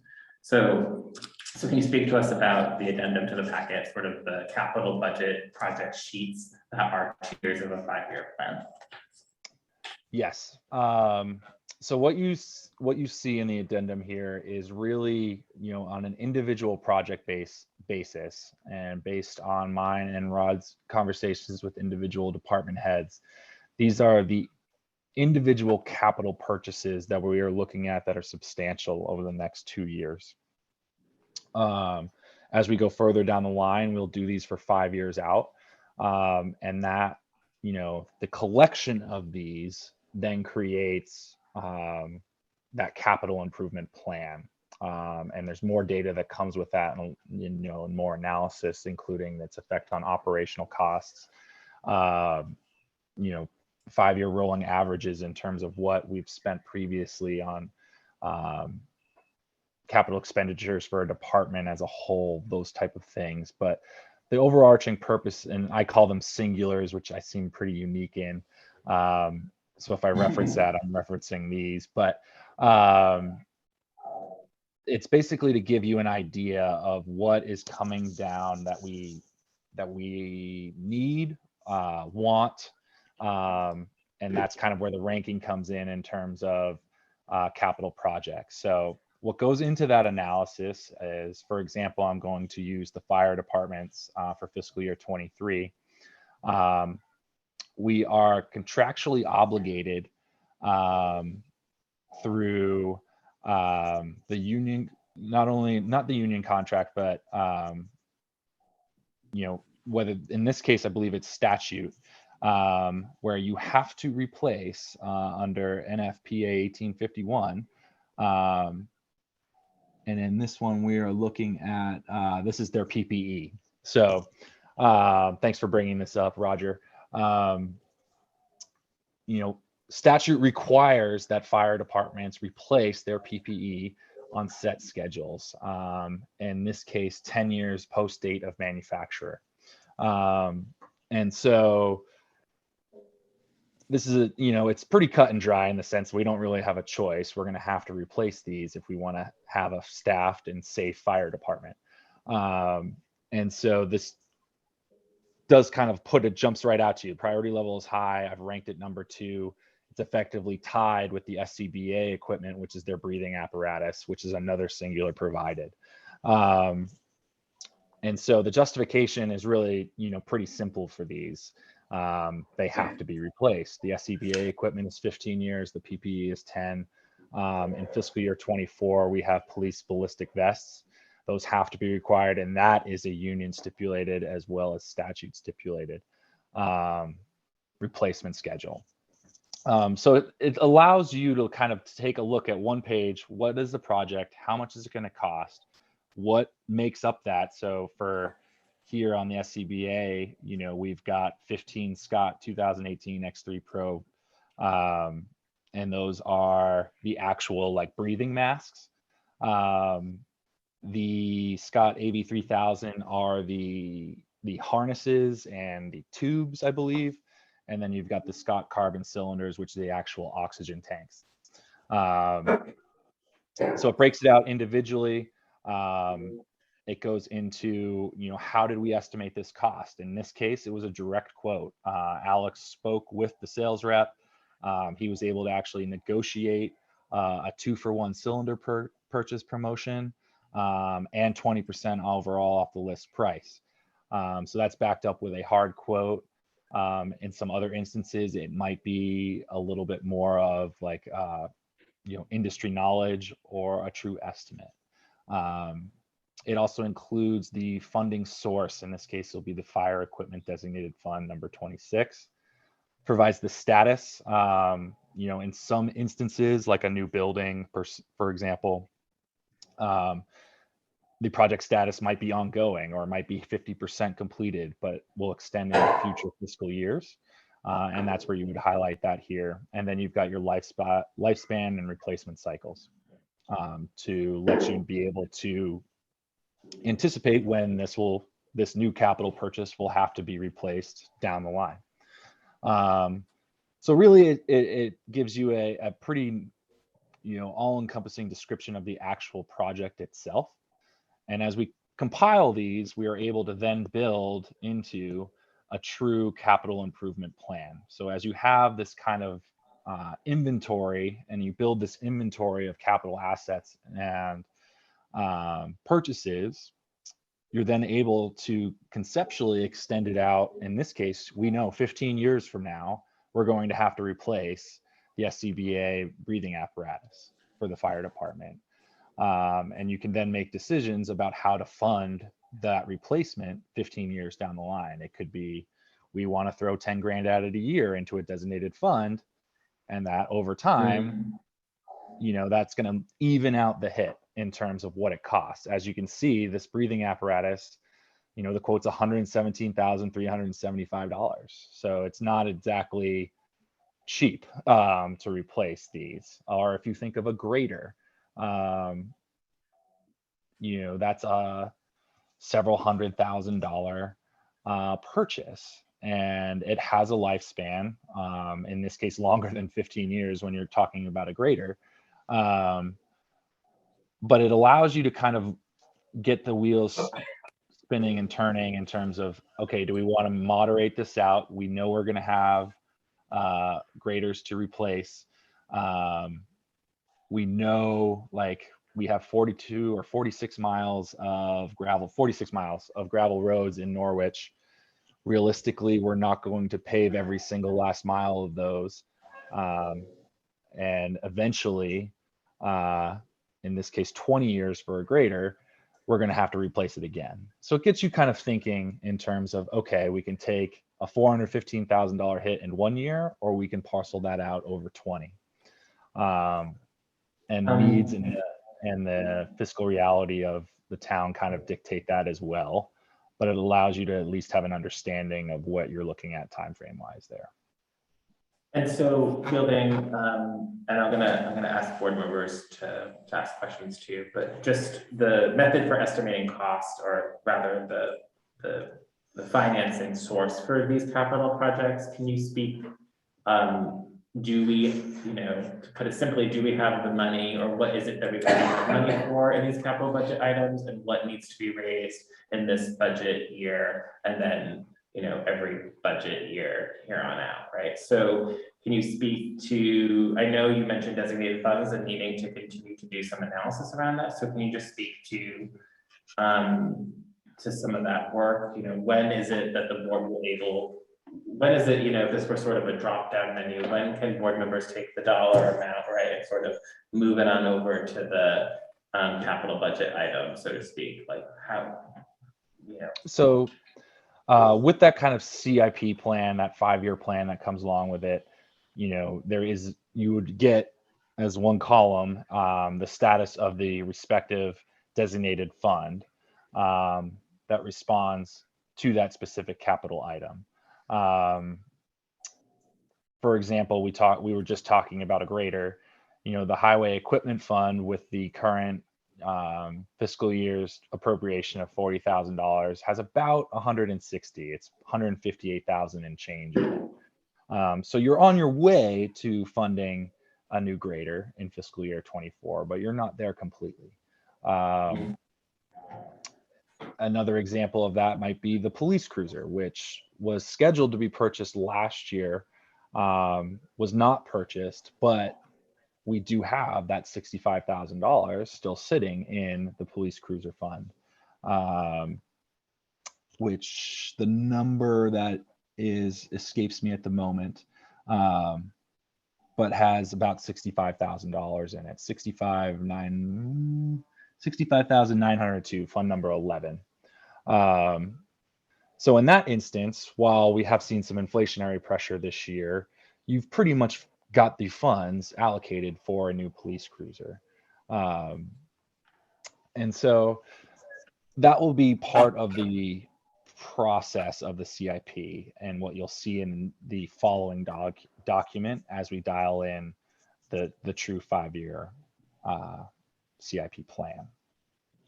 Okay, that's great. So do board members have questions on these singulars, I think is the word that Building wants us to use.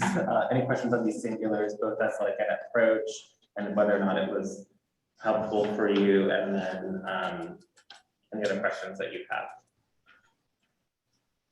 Go ahead, Marcia. So you developed this format, right, Fielding? Correct. I hesitate to take all the credit for every accountant ever, but for the town of Norwich, yes, I've catered to Norwich's specific needs. Okay. And I was just, I took the ones that you put in here and I was looking at your ranking and then I ranked them how I thought it was, you know, for importance. And I'm just wondering, is this, Roger, is this something that the board is going to be able to look at and say, well, actually, for example, the radios, I kind of think radios are really important to keep in touch with everybody. And they had a ranking of 4 and I would have moved that up higher. So I'm wondering how we're going to actually use these in terms of not only, I love the direction that you're going, but I just want to make sure about how we're going to, you know, sort of really manage the ranking and what we choose for projects.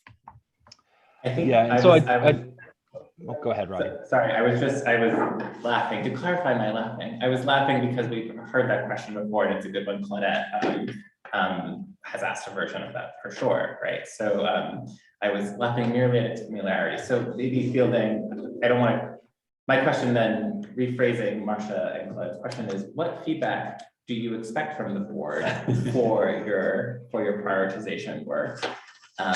What are some opportunities for us to contribute to that? And then how can that be reflected in our tight schedule? Totally. So I do want to say it is an open conversation. It's, you know, we've based these rankings on my conversations with Rod and the individual department heads and their expertise on the matter. I trust Alex wholeheartedly in terms of that is the correct equipment to purchase. And we do have those statutes that kind of determine in that specific instance that it has to be replaced. And that's primarily the only reason I ranked it higher than per se radios, where we do have an issue with that. But there isn't a statutory requirement to replace it. So that kind of is the only reason in that specific instance you see those the radios ranked lower. Yeah. That being said, you know, your feedback and your opinion and decisions and it's not, I'm not the final arbiter is what I'm ultimately trying to say. It is an open discussion. This is just the work that I've put in and the resources I have available. And it's trying to give you that picture in terms of, you know, these discussions we had with department heads. This is kind of the consensus of the staff in terms of ranking. But that being said, Yeah. you know, it's still an open discussion. I appreciate that. It's just, I do hope that we have some input because $6,000 radios, you know, we can do that, right? But it ranked lower than a $320,000 tennis court. And I just think, you know, we should be talking about those things. Definitely. Go ahead, Mary. You're on mute. Sorry, I keep doing that. Just wondering about the ranking. Thinking about the ranking. Is the ranking also sort of, if you look at any department, there will be the items that are top priority and the ones that can wait, but then we also have to consider just the town as a whole. So for me, that's a little confusing. And I think Marcia's comment about the radios sort of brings that out. Like, how do we balance the radios against the tennis court? So that's just something that I'm struggling with. Like you could rank them within a department, say what your real high priorities are or low priorities, but then you also have to balance it out with other departments in town and other needs. So I just find that a little daunting and confusing. And I don't know if there's an answer for it, but I'll just say that. There's a thought process, I guess. And if you look at the singular, you know, there's 2 different levels. There's a priority level that's high, medium, or low. And then there's a priority ranking. And so if you want to think of like a department head level and what their opinion would be, it would be high, medium, or low. And then the ranking is overarching for the town. Overarching. So yeah, we're trying to make that rank, you know, Balance it fire out. has their needs, Mhm. recreation has their needs, and how do those rank kind of together, taking into account all of those things, cost, whether it's statutory required to be replaced, and so on and so forth. Would it also include potential for grant funding or gifts or things like that? Like it's not just. I the try to cost. take some account to that, like ballistic vests for the police department or the tennis courts are good examples of that. Both of which are, based off the department heads, are 50% grant funded.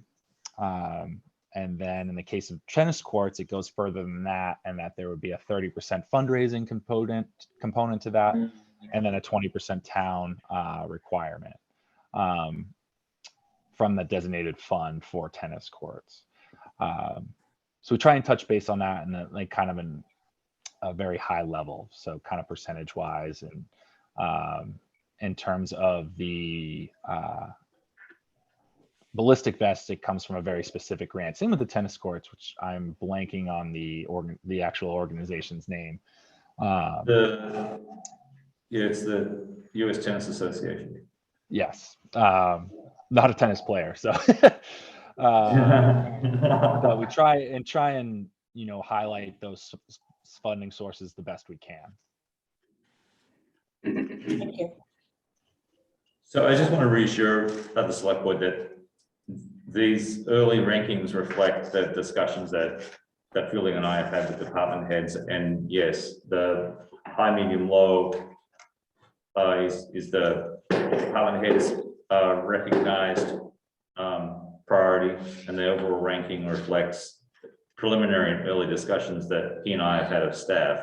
We would totally expect that there'd be dialogue around these things, and there'll be things that we will confront difficult choices and even uncomfortable solutions on the basis of the exact number for a particular capital project and the combination of funding sources and urgency that we feel at the time as we get closer to finalizing the budget. So I would expect maybe the priority level coming from the department heads to stay much the same, but the ranking I would expect to alter as we get closer towards a final draft. And that would be based on your input as much as anything else. And I think there's room in the schedule for these kinds of conversations right now, mercifully. And so I guess I want to say thank you, first of all, because you have done exactly what we asked for, which was in the sense that we needed a sense of prioritization and justification for 2 years of a 5-year plan. Of course, now that we have gotten what we asked for, I'm tempted to, of course, ask for more. And so, is it possible to get singular sheets on a 5-year plan? And I think, look, this is a moment of what might be reasonable, might not be possible. So, and I'm okay with that as an individual member, but it is tempting. I don't know if others felt that temptation, but it's tempting to say like, oh, what are the other 3 years? Like we're on a track with the methodology. Can we begin to see a bigger picture? But I also am hesitant to ask too much of our staff right now, because I know that this was a bit of a lift. So that's my wonder. Go ahead, Marcia and Rob. Rob.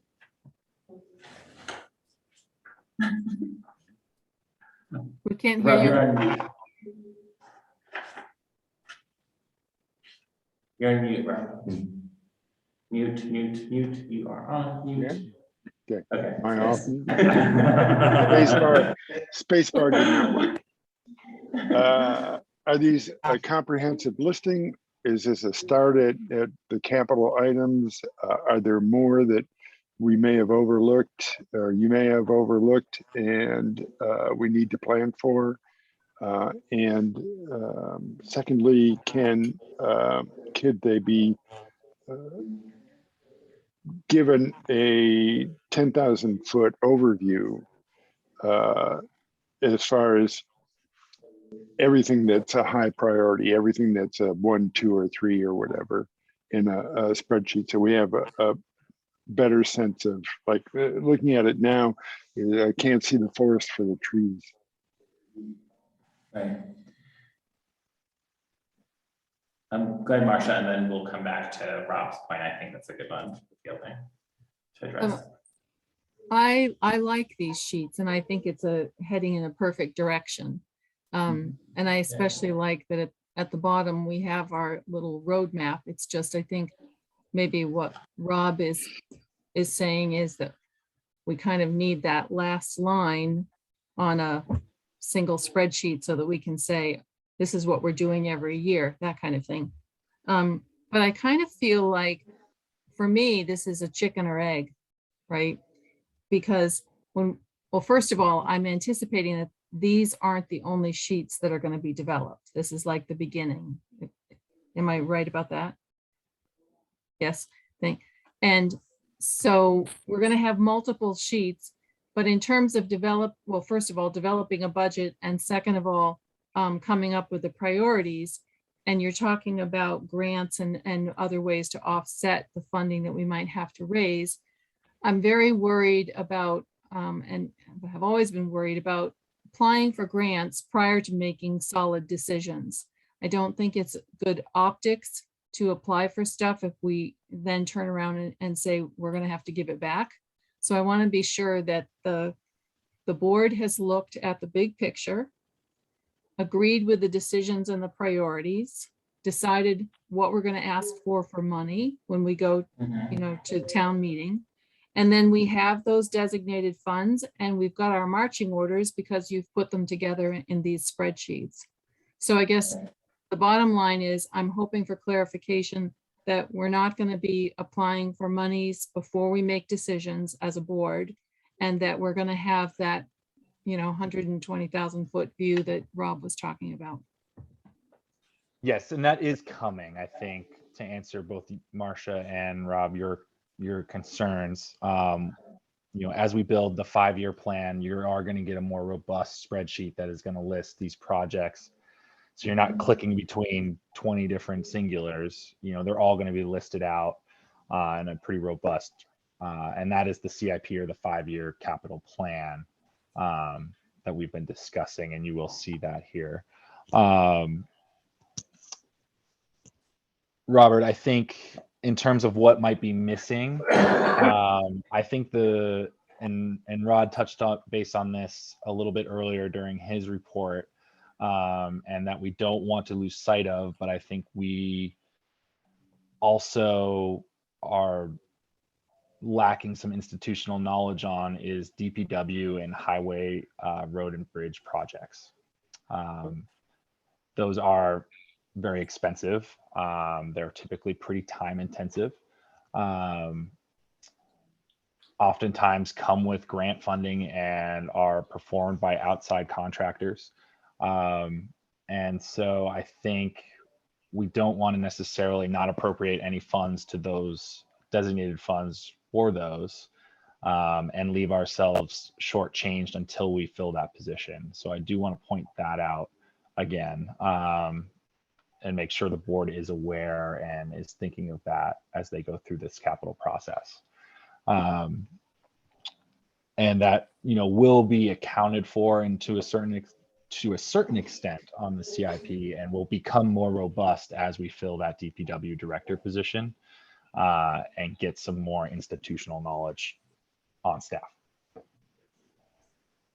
So we're at time for this agenda item, but a couple of threads that we'll try to address in future conversations is, I guess my thinking was that we would, have this prioritized list, or we would take a more robust approach to capital budgeting, and what would emerge, right, is clear. We would emerge with a discussion around ARPA funds, right, and what might be appropriate uses for those for ARPA vis-a-vis these capital items.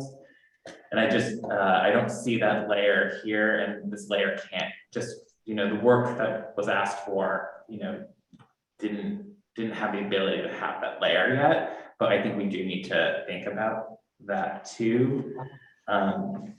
So I would like to see some projects emerge from our budgeting conversations. Go ahead, Claudette.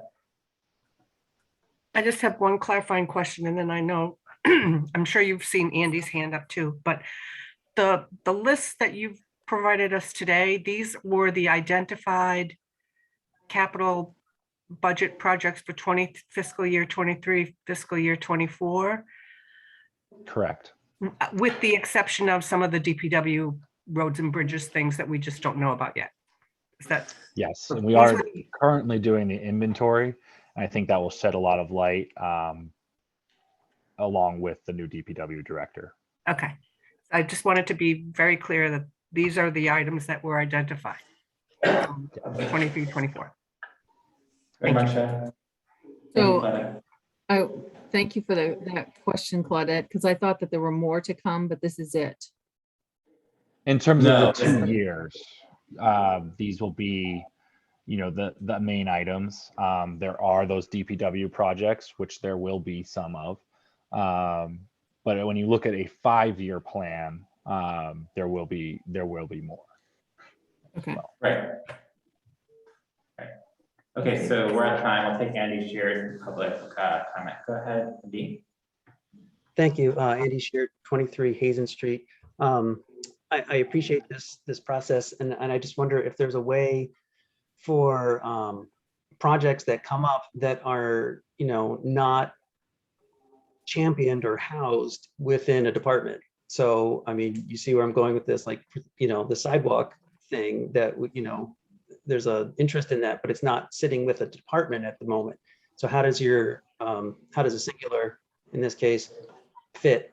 You know, is there a funding mechanism for that, or can that be identified using this system?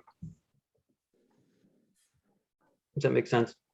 Yes, I agree. I'm going to turn it to Rod for that question. I will say that the project was previously, I think the point person was previously the Department of Public Works. I don't know necessarily if that is appropriate, or go ahead, Brad, do you want to address that? Oh, Andy, so a couple of remarks here. That project began as a concept and discussions with the then Director of Public Works and then the then Town Manager. The component that's been completed so far is a planning and feasibility study, and that's where the project sits. For the project to continue, the town would need to make a decision to commit to another grant cycle from VTrans, which would also need a level of commitment to the outcome, if you like, that I don't believe today the town's in a position to give. So what I'd say going forward is that in a typical Vermont town setting, this would remain a planning project. And the implications for the budget are at this point unclear. And I would want to say that the sum total of the expectation or the allocation that would need to be made would be whatever match there was for subsequent planning studies or engineering studies that would need to be completed.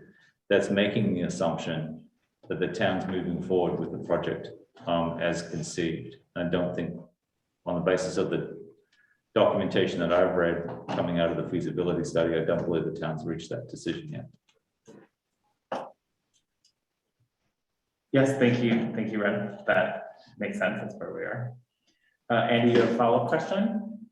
Well, you know, I mean, this, you know, perhaps is getting beyond the scope of, you know, the segment here, but, you know, something brought to the town via an article to identify a project that, you know, if the whole town voted and said, yes, we are in favor of this project, is that something that could be, that could move forward from the town's point of view? Sure. Rob, would you like to address how articles, who proposes monetary articles and how they relate to advisory articles? How about that? The select board proposes monetary articles. Town voters can through petition and other mechanisms propose an advisory article. Advisory articles are not binding on the budget, they're not binding on the decision-making processes of the select board. If the select board makes a monetary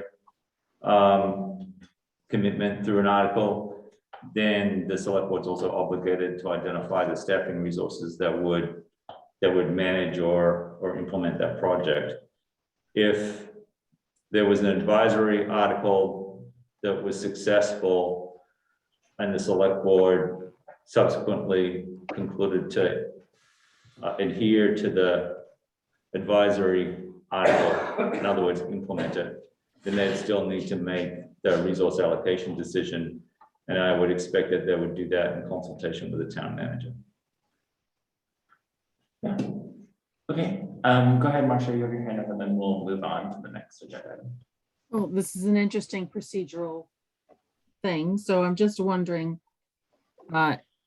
is it possible, and I've seen and looked at some stuff about advisory articles, which aren't great, but if there was an advisory article which said, do you town people want to vote to pay for X?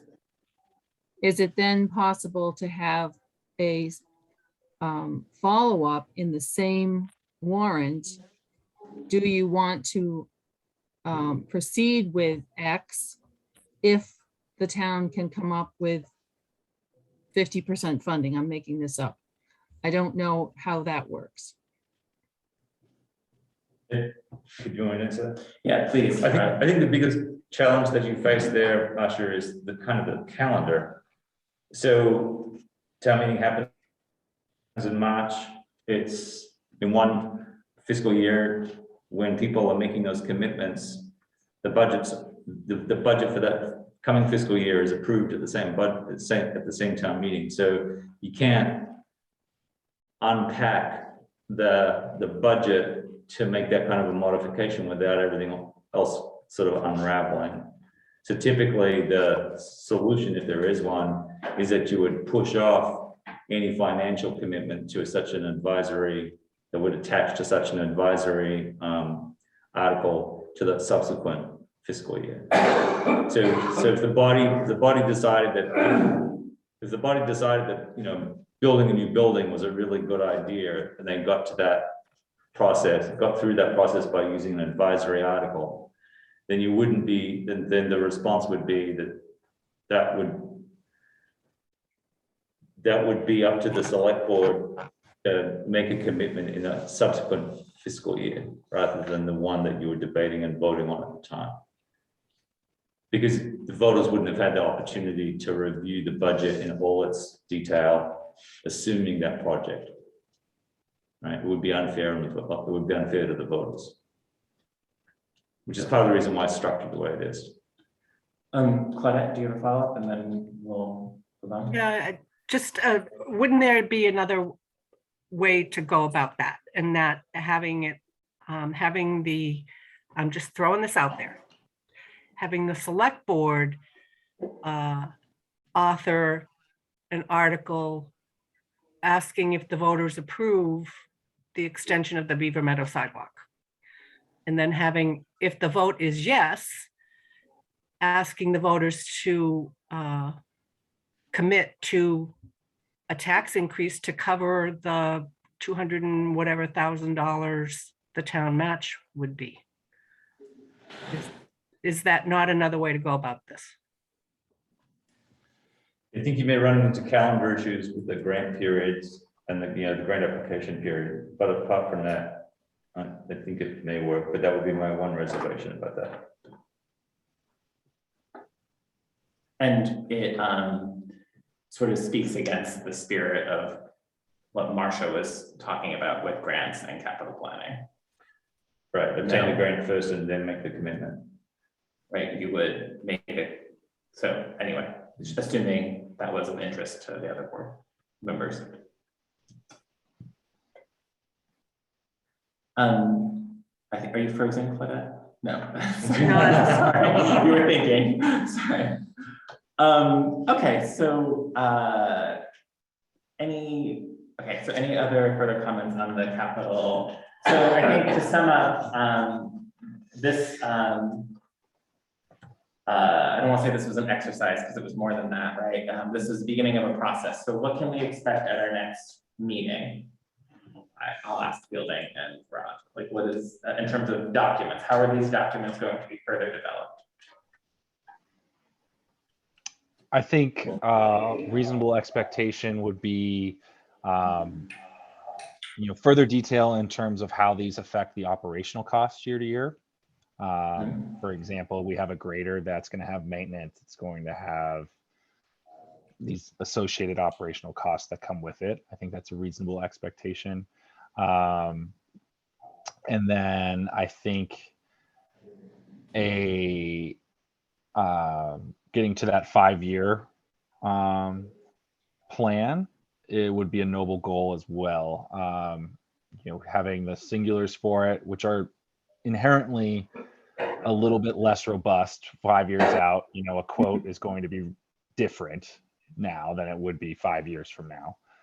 So they're a little bit easier, so to speak, in terms of packaging together, as well as a more robust and detailed report of the current designated fund status, which will help you as a board make those decisions in terms of how much funding should be allocated to those respective funds to make these capital purchases happen if you so desire. Okay, I feel good about that. Go ahead, Marcia, and then I don't know, Rod. Actually, Rod, do you have something to add? So you just want to, underscore that at the next meeting, we would hope that we'd have more information for you on the public works capital projects in the coming fiscal year, as well as the following one, and then be able to give you a better sense of our existing obligations under V-Trans grants and what we could reasonably expect as sources of funds for those large scale road and bridge projects. And then I think moving towards the operational budget. Okay. All right. Go ahead, Marcia. I was just going to say, for the things that are longer term, like 5 years, can we build in sort of an expectation of inflation so that if we end up with a little bit more money, that's good. We can worry about that later. Right. I think that's a nice way of saying it. So I think that what Field and I are urging the select board to think about is, as far as reasonably possible, ensure that we have enough cash on hand to cope with inflationary pressure in the next 12 months to 2 years. And then if that ends up not being used, then it will be assigned to designated funds, which will facilitate being able to keep with a capital improvement plan for the following 3 years. Right. So we could, and maybe that has positive implications for the tax rate in year 3, 4, and 5 if we do well. I think if we use those designated funds as they're intended, that's the purpose of them. Yes, exactly. Okay, so let's thank you so much, everyone, for this discussion. I think that was helpful. The next item on the agenda is board expectation of tax rate impacts. So this was, I think in some ways we already addressed this, and I think our directive has been reflective in what we've seen presented this evening, but I did want to continue to, in this sort of the start of our conversation, have this as this placeholder. Last time we saw a 6% increase, but with the declines in some warrant articles, we ended up with a total 3% increase for the budget. There's that. So maybe this is, so anyway, I'll ask board members if they have any responses to this as an agenda item, any thoughts they would like to make. If not, we'll just assume that the documents have reflected this. Go ahead, Claudia, did you have your hand up? Well, sorry, yeah. I think I'm still not prepared to come up with what I would see as a appropriate tax rate increase. I want more data. I want to see the entirety and then see if there are places that we can chip away at expenses or so I'm not prepared at this point. I agree. Okay, it was this, the only thing I will say rhetorically, it was this advice that led to a different kind of exercise last year. And so an interpretation of this feedback allowed for a budget that had a different system in place. So I want to make it clear that like we're not performing an exercise that will lead to an 18% increase, nor necessarily 11% increase. We're looking for, but we also don't want to necessarily name a number, right? But so that's why it's on there. I want to be clear. I want to make sure that we have as much opportunities as possible to be very clear with our staff what it is that we're looking for. Okay, so having, for anything that is exceeding the level of inflation, I certainly want a very good explanation for the why. That more, is that better? Yeah, that is very helpful. That's very helpful. To staff for knowledge. So thank you. Anyone else share that sentiment or have a different approach? I agree. An excellent starting point. Okay. Great. I appreciate that explicitness. All right, so we'll move on then. How's that? Okay, so this request for outside appropriations are monetary articles. And so I just wanted to bring this back a little bit because last year I think we didn't necessarily abide by our, not that we didn't abide by our policy, it's that we chose to sort of have a broad consensus that things that didn't substantially change, we would expect to see again. And so I am sort of asking if that is what the process that we want this year, or if we want them to follow more the fidelity of our policy, or if we expect to see a memo or a letter sort of introducing the request for our consideration. What is it that folks want for outside agencies? Go ahead, Claudette. If there's no increase in the level of appropriation, I would still like them to either present something in writing or present in person what it is that they are doing for the town. So in essence, following the policy. For any new, and that would be especially true for any increase in appropriation request. I definitely want them to present why they're asking for the increase and of what benefit it will be to the town. For any new organizations, that is an absolute must that they need to follow the letter of the policy. Okay. Thank you, Claudette. Other board members? Roger, is there a problem with this?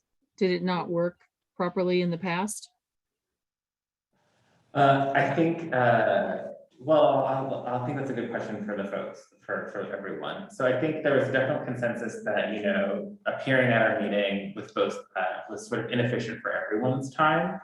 And so we didn't necessarily want to see an in-person appeal for the warrant to be placed on the warrant article, which I think is why then last year we shifted more towards, plus everything was so different with the global pandemic, right? So I think it was assumed that if we didn't see any changes that we would just sort of put them on, it was understood that we would put on the ballot. So I don't think there's any problems per se. I think it's a matter of process efficiency and what we think is in the best interest of our community. And then also we do have a policy that says that we should hear from them. Go ahead, Claudette, do you have other insight to offer? Yeah, when we used to require that every group come before the board to make their plea for funding, it was an hours-long process, and some of these requests had not changed in years, and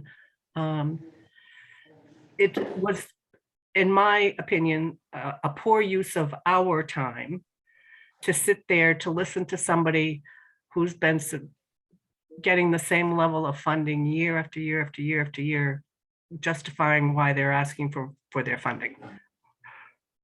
So that's why I'm saying, just give us a memo about the why, if you're not changing your level of appropriation. If you are changing your level of appropriation, then I would want you to come in and we could ask you questions. Okay, so with those stakes that Claudette laid out, I would like to hear from other folks. Do we agree with that approach? Like, send us something for the. Sorry, I agree with it. Yes, I do. And I think, isn't there a provision if it's a completely new organization that there must be a petition involved too? That's correct. Yes, that's correct. And I think that is also wise. Okay, go ahead, Marcia. I always think of the weird, law school examples, but, what if somebody comes in and says, or sends in something and says, I'm with the Protect the Ladybug Society and I want X, right? I mean, shouldn't we have some requirement that they prove that they are a society or they are an organization? I'm just thinking about doing due diligence. It's a bizarre example, I know, but bizarre things happen. So I'm just thinking maybe change. What? I said you didn't like ladybugs, but I was kidding. But yes, go ahead, finish, please. Sorry. So I'm just wondering if there could be another line here, something like, where's your organization? How is it organized? Under what group or statute or something.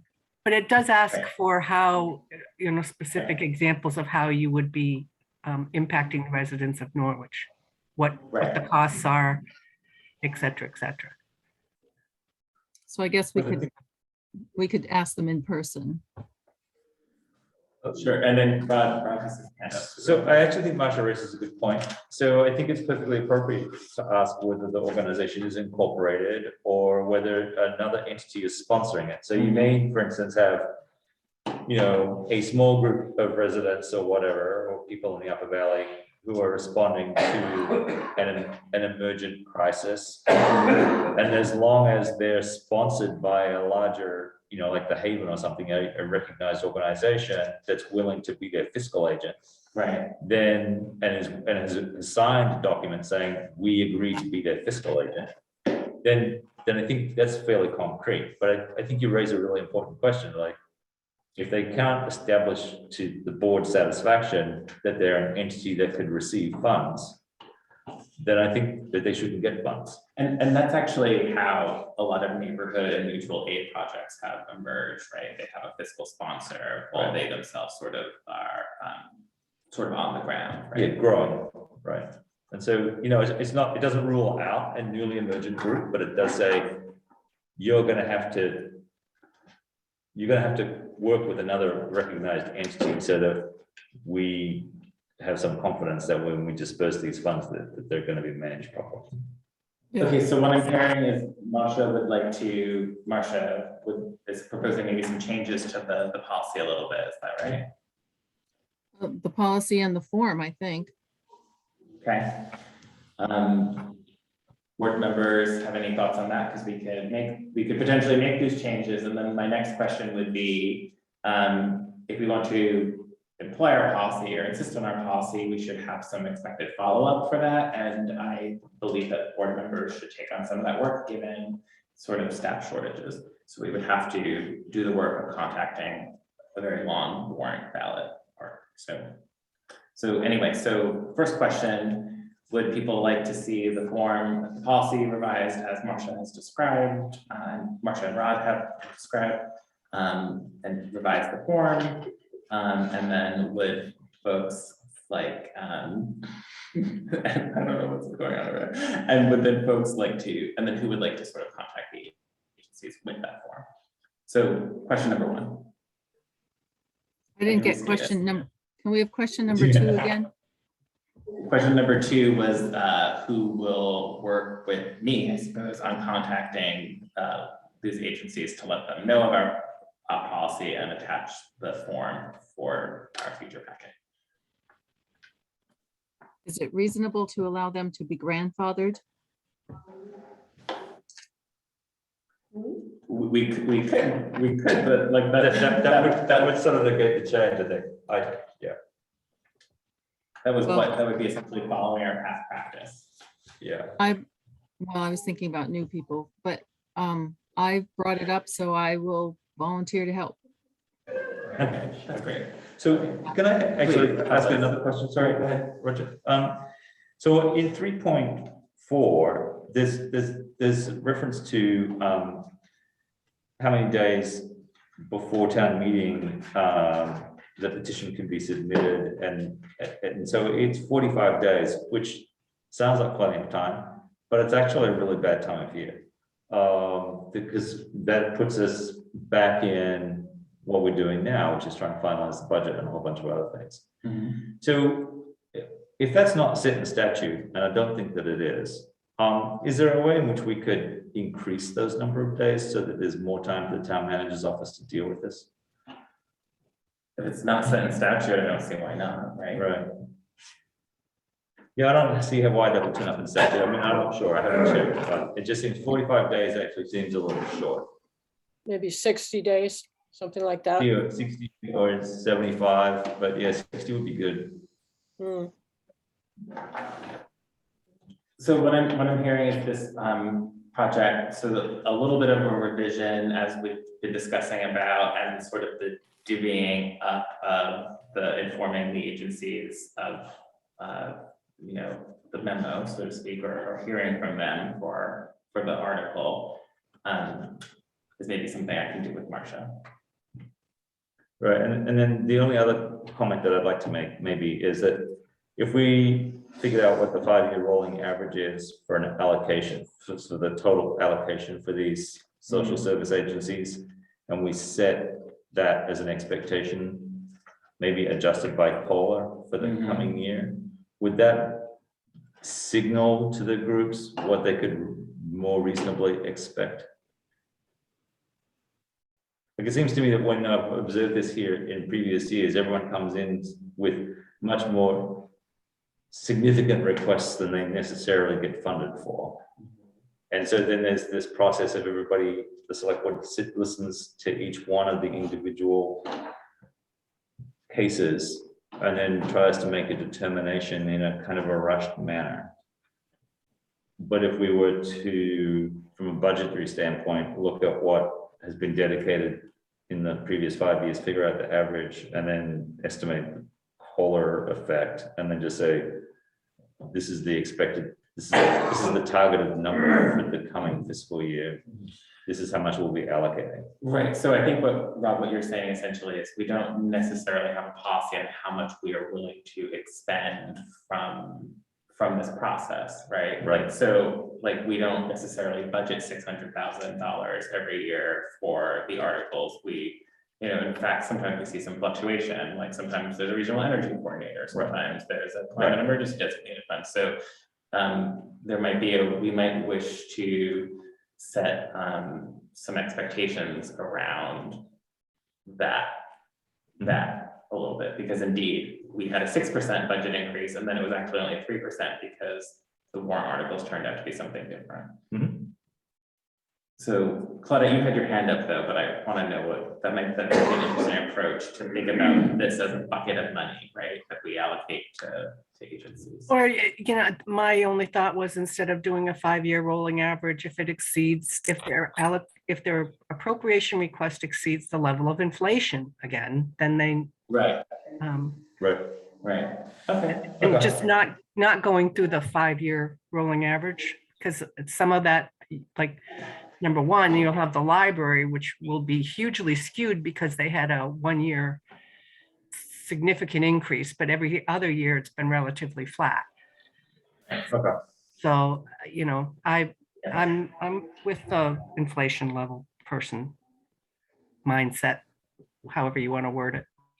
I guess my concern there, Claudia, would be that if you had 10 new groups that didn't have an allocation in a previous year, then, and you know, then you've got an interesting puzzle in terms of resolving if you would fund them, and if you were going to fund them, how much you would fund them. But that's all. Whereas if you had a kind of a global figure of saying, look, we're going to allocate, you know, it's not the total allocation for these sorts of requests is not going to exceed X, and just give the number, right? Then people have got a pretty clear indication of whether they're going to get, you know, much at all. Right? But it's, I mean, that's just an, you know, we don't have to decide that now, I guess. It's true, it's, I will say it's, you know, $600,000. Obviously, a big portion of that is our library, but that still leaves, you know, nearly $300,000 in outside agencies. That is unique, and I'm not necessarily saying it shouldn't be. It would just, because it always is, we should have but with some fluctuations, we should have a way to anticipate these fluctuations. Right. So we don't go through a budget process very carefully and then see that be tacked on. Right, I think that's my concern that I'm trying to express. Go ahead, Marcia. It would seem to me more logical in a way to say we're going to designate this amount of money that we could possibly give to various organizations and then see what we get for requests. No? No, it's not us that's giving, it's the taxpayers that are voting to Voters. increase that's their tax rate. But we are we're making a choice to put it on the ballot absent a petition. And so that's the conversation. Right. Right, but again, I say, it's not like we can say, okay, we're gonna, for this, on this town meeting warrant, we're gonna limit it to $500,000 in outside appropriations. Okay. We Yeah, don't. okay. Yeah, you don't have that. Yeah, that's the conversation. Okay. So we're gonna maybe revise the form and just remind folks of the process. So do we remind folks of the process that we have absent petition? Because that's why we're reminding folks at all, is because we're putting it on without that labor, right? Missed a key word. Absent what? So the reason why we're having this conversation is like, so we're going to, like, they could petition, right? Or else if we just get a little bit of an update, the board will read it, right? And then, you know, have it to put on the warrant. That's why we're doing this. So I'm saying, should we revise this policy in this form and then remind some agencies to follow through as the policy says?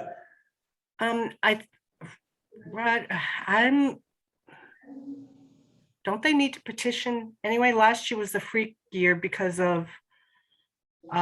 They don't petition, that's why we're talking. Petitions for new people, isn't it?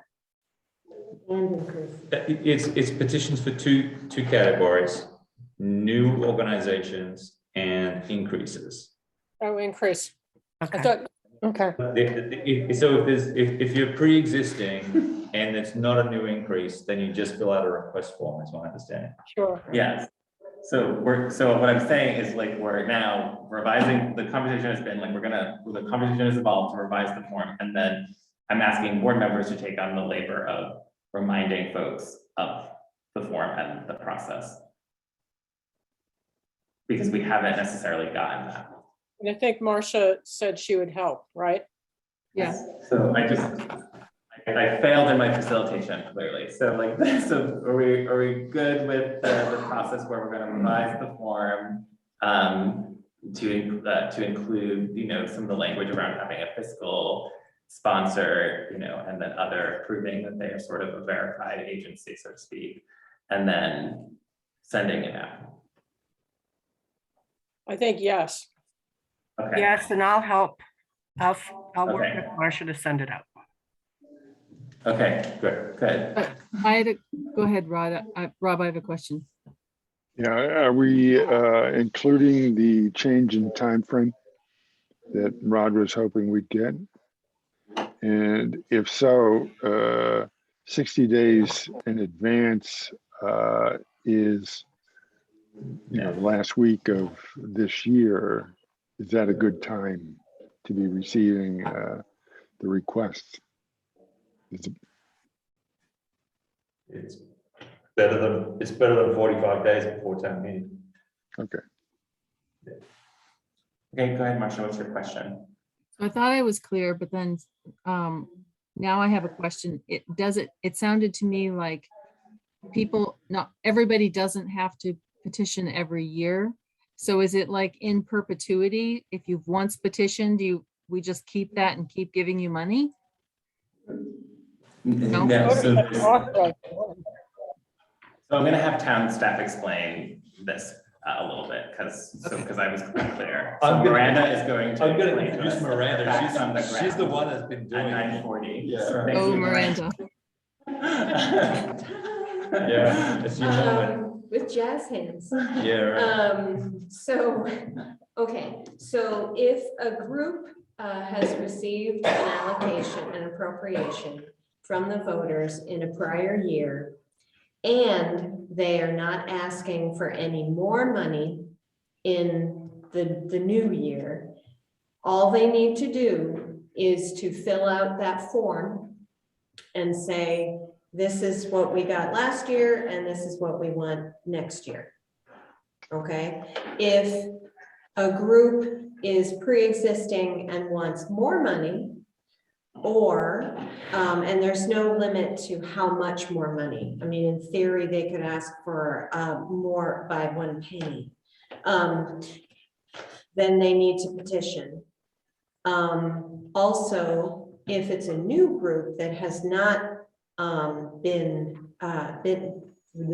gotten an appropriation in the prior year, they also need to petition.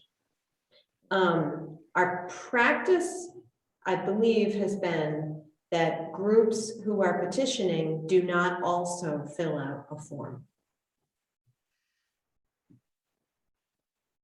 So is that was very clear.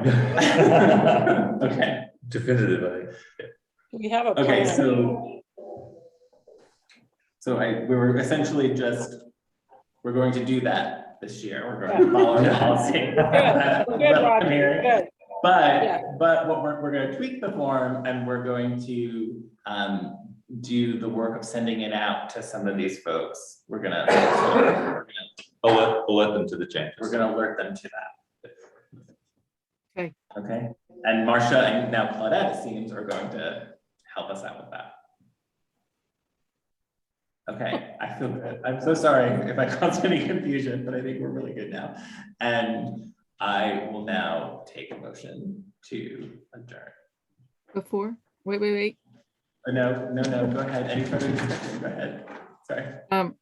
I see that, I think Nathan Margolis is here.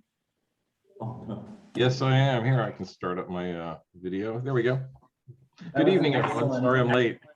Thank you. Excellent. So go ahead. So Nathan, so before we were asking folks to speak to their applications. And so congratulations, you have been appointed to the Finance Committee. So we would love if you could tell us a little bit about your interest in that for the record. And then if you could then also speak to your application for the Town Manager Screening Committee. So sure, well, thank you, Marcia. Nathan. Sure. These are extraordinary times. I think everybody's aware of that. And I think it's time for people who, like myself, may have been behind the scenes at best, step forward and start to put together some effort to work for the town, make it happen. Those are two different requests. One was for the Finance Committee. I'm in the middle of my budget season for work, so I'm up to my eyeballs in spreadsheets right now. My work budget's about $1 million, sometimes two, depending. but it's reasonable. It's spread over a few different countries. So I have some experience with that, but I usually have good people around me, which is what's most important to me anyway for dealing with financial issues, is to have good people around me to bounce ideas off of and deal with issues. But I have to confess, I don't know much about town governance, but listening to you all, there's a lot of talent around, and I'm sure I'll be able to get answers to a lot of different questions, but I'd like to become involved.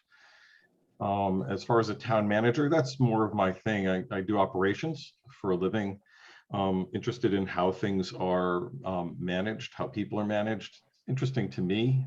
I do it for my job, and I'd like to be able to apply it. And I think there's probably a good team. I know there's a few members of the select board who are already there, and that's great guidance for someone like me who's coming on board. So I think it's a good opportunity for me. I'm happy to answer any questions.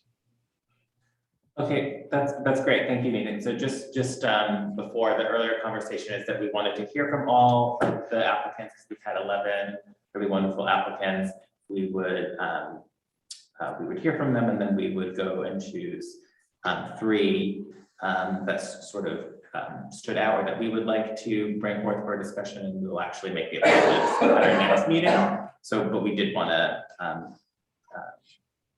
but thank you for being here at 9:45 to speak to your application. Sorry we missed you earlier. And as I said, you were appointed to the finance committee, and it's wonderful to hear more about your experiences in that. So Marcia, I see your hand up, but does anyone have any questions of clarification for Nathan on either for his application to the town manager screening committee, and I guess his appointment now to the finance committee?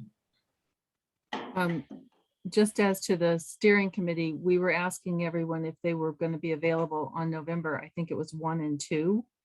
Yeah. For meetings. And then because there are so many qualified candidates, we were also asking if people were interested in, if they weren't picked for this one, if they were interested in serving on the next committee down the pipeline. Thank you in for the that, Marcia. manager search. Yes. So go ahead, Nathan. Are you available on the 1st and the 2nd for the screening committee? You think you may have availability? That was one of the I think so. It depends. Yeah, sometimes I travel on short notice, but telecommunications being what they are, I usually have good access to telecommunications if you're doing it online. That's one of the things that makes this easier for me. So I have, I'm not looking at my schedule right now for the 1st and 2nd, and sometimes it doesn't happen until a few days before, but sign me up. I'll be there on the 1st and 2nd. Right, and so great. That's good to know you have availability, and we're just to be clear, we're going to make our selections at our next meeting. So, so yeah. Okay, so thank you so much, Marcia, for noticing Nathan's name and for remembering these 2 questions that we asked our other applicants. The other question was, would he still be interested if he wasn't selected for this committee? Because there's another committee afterwards. Yes. Yes. Thank you. Okay, so now I think we can adjourn. Right? Okay, so thank you, Nathan. So now we're going to move on to the agenda item that says adjourn. So is there a motion to adjourn? I move to adjourn. Is there a second? Second. Okay, made by Mary, seconded by Rob. All in favor, please raise your hand. All right, so much appreciation. Thank you so much. Have a good night. Good night. Yeah. Good night. Thank you.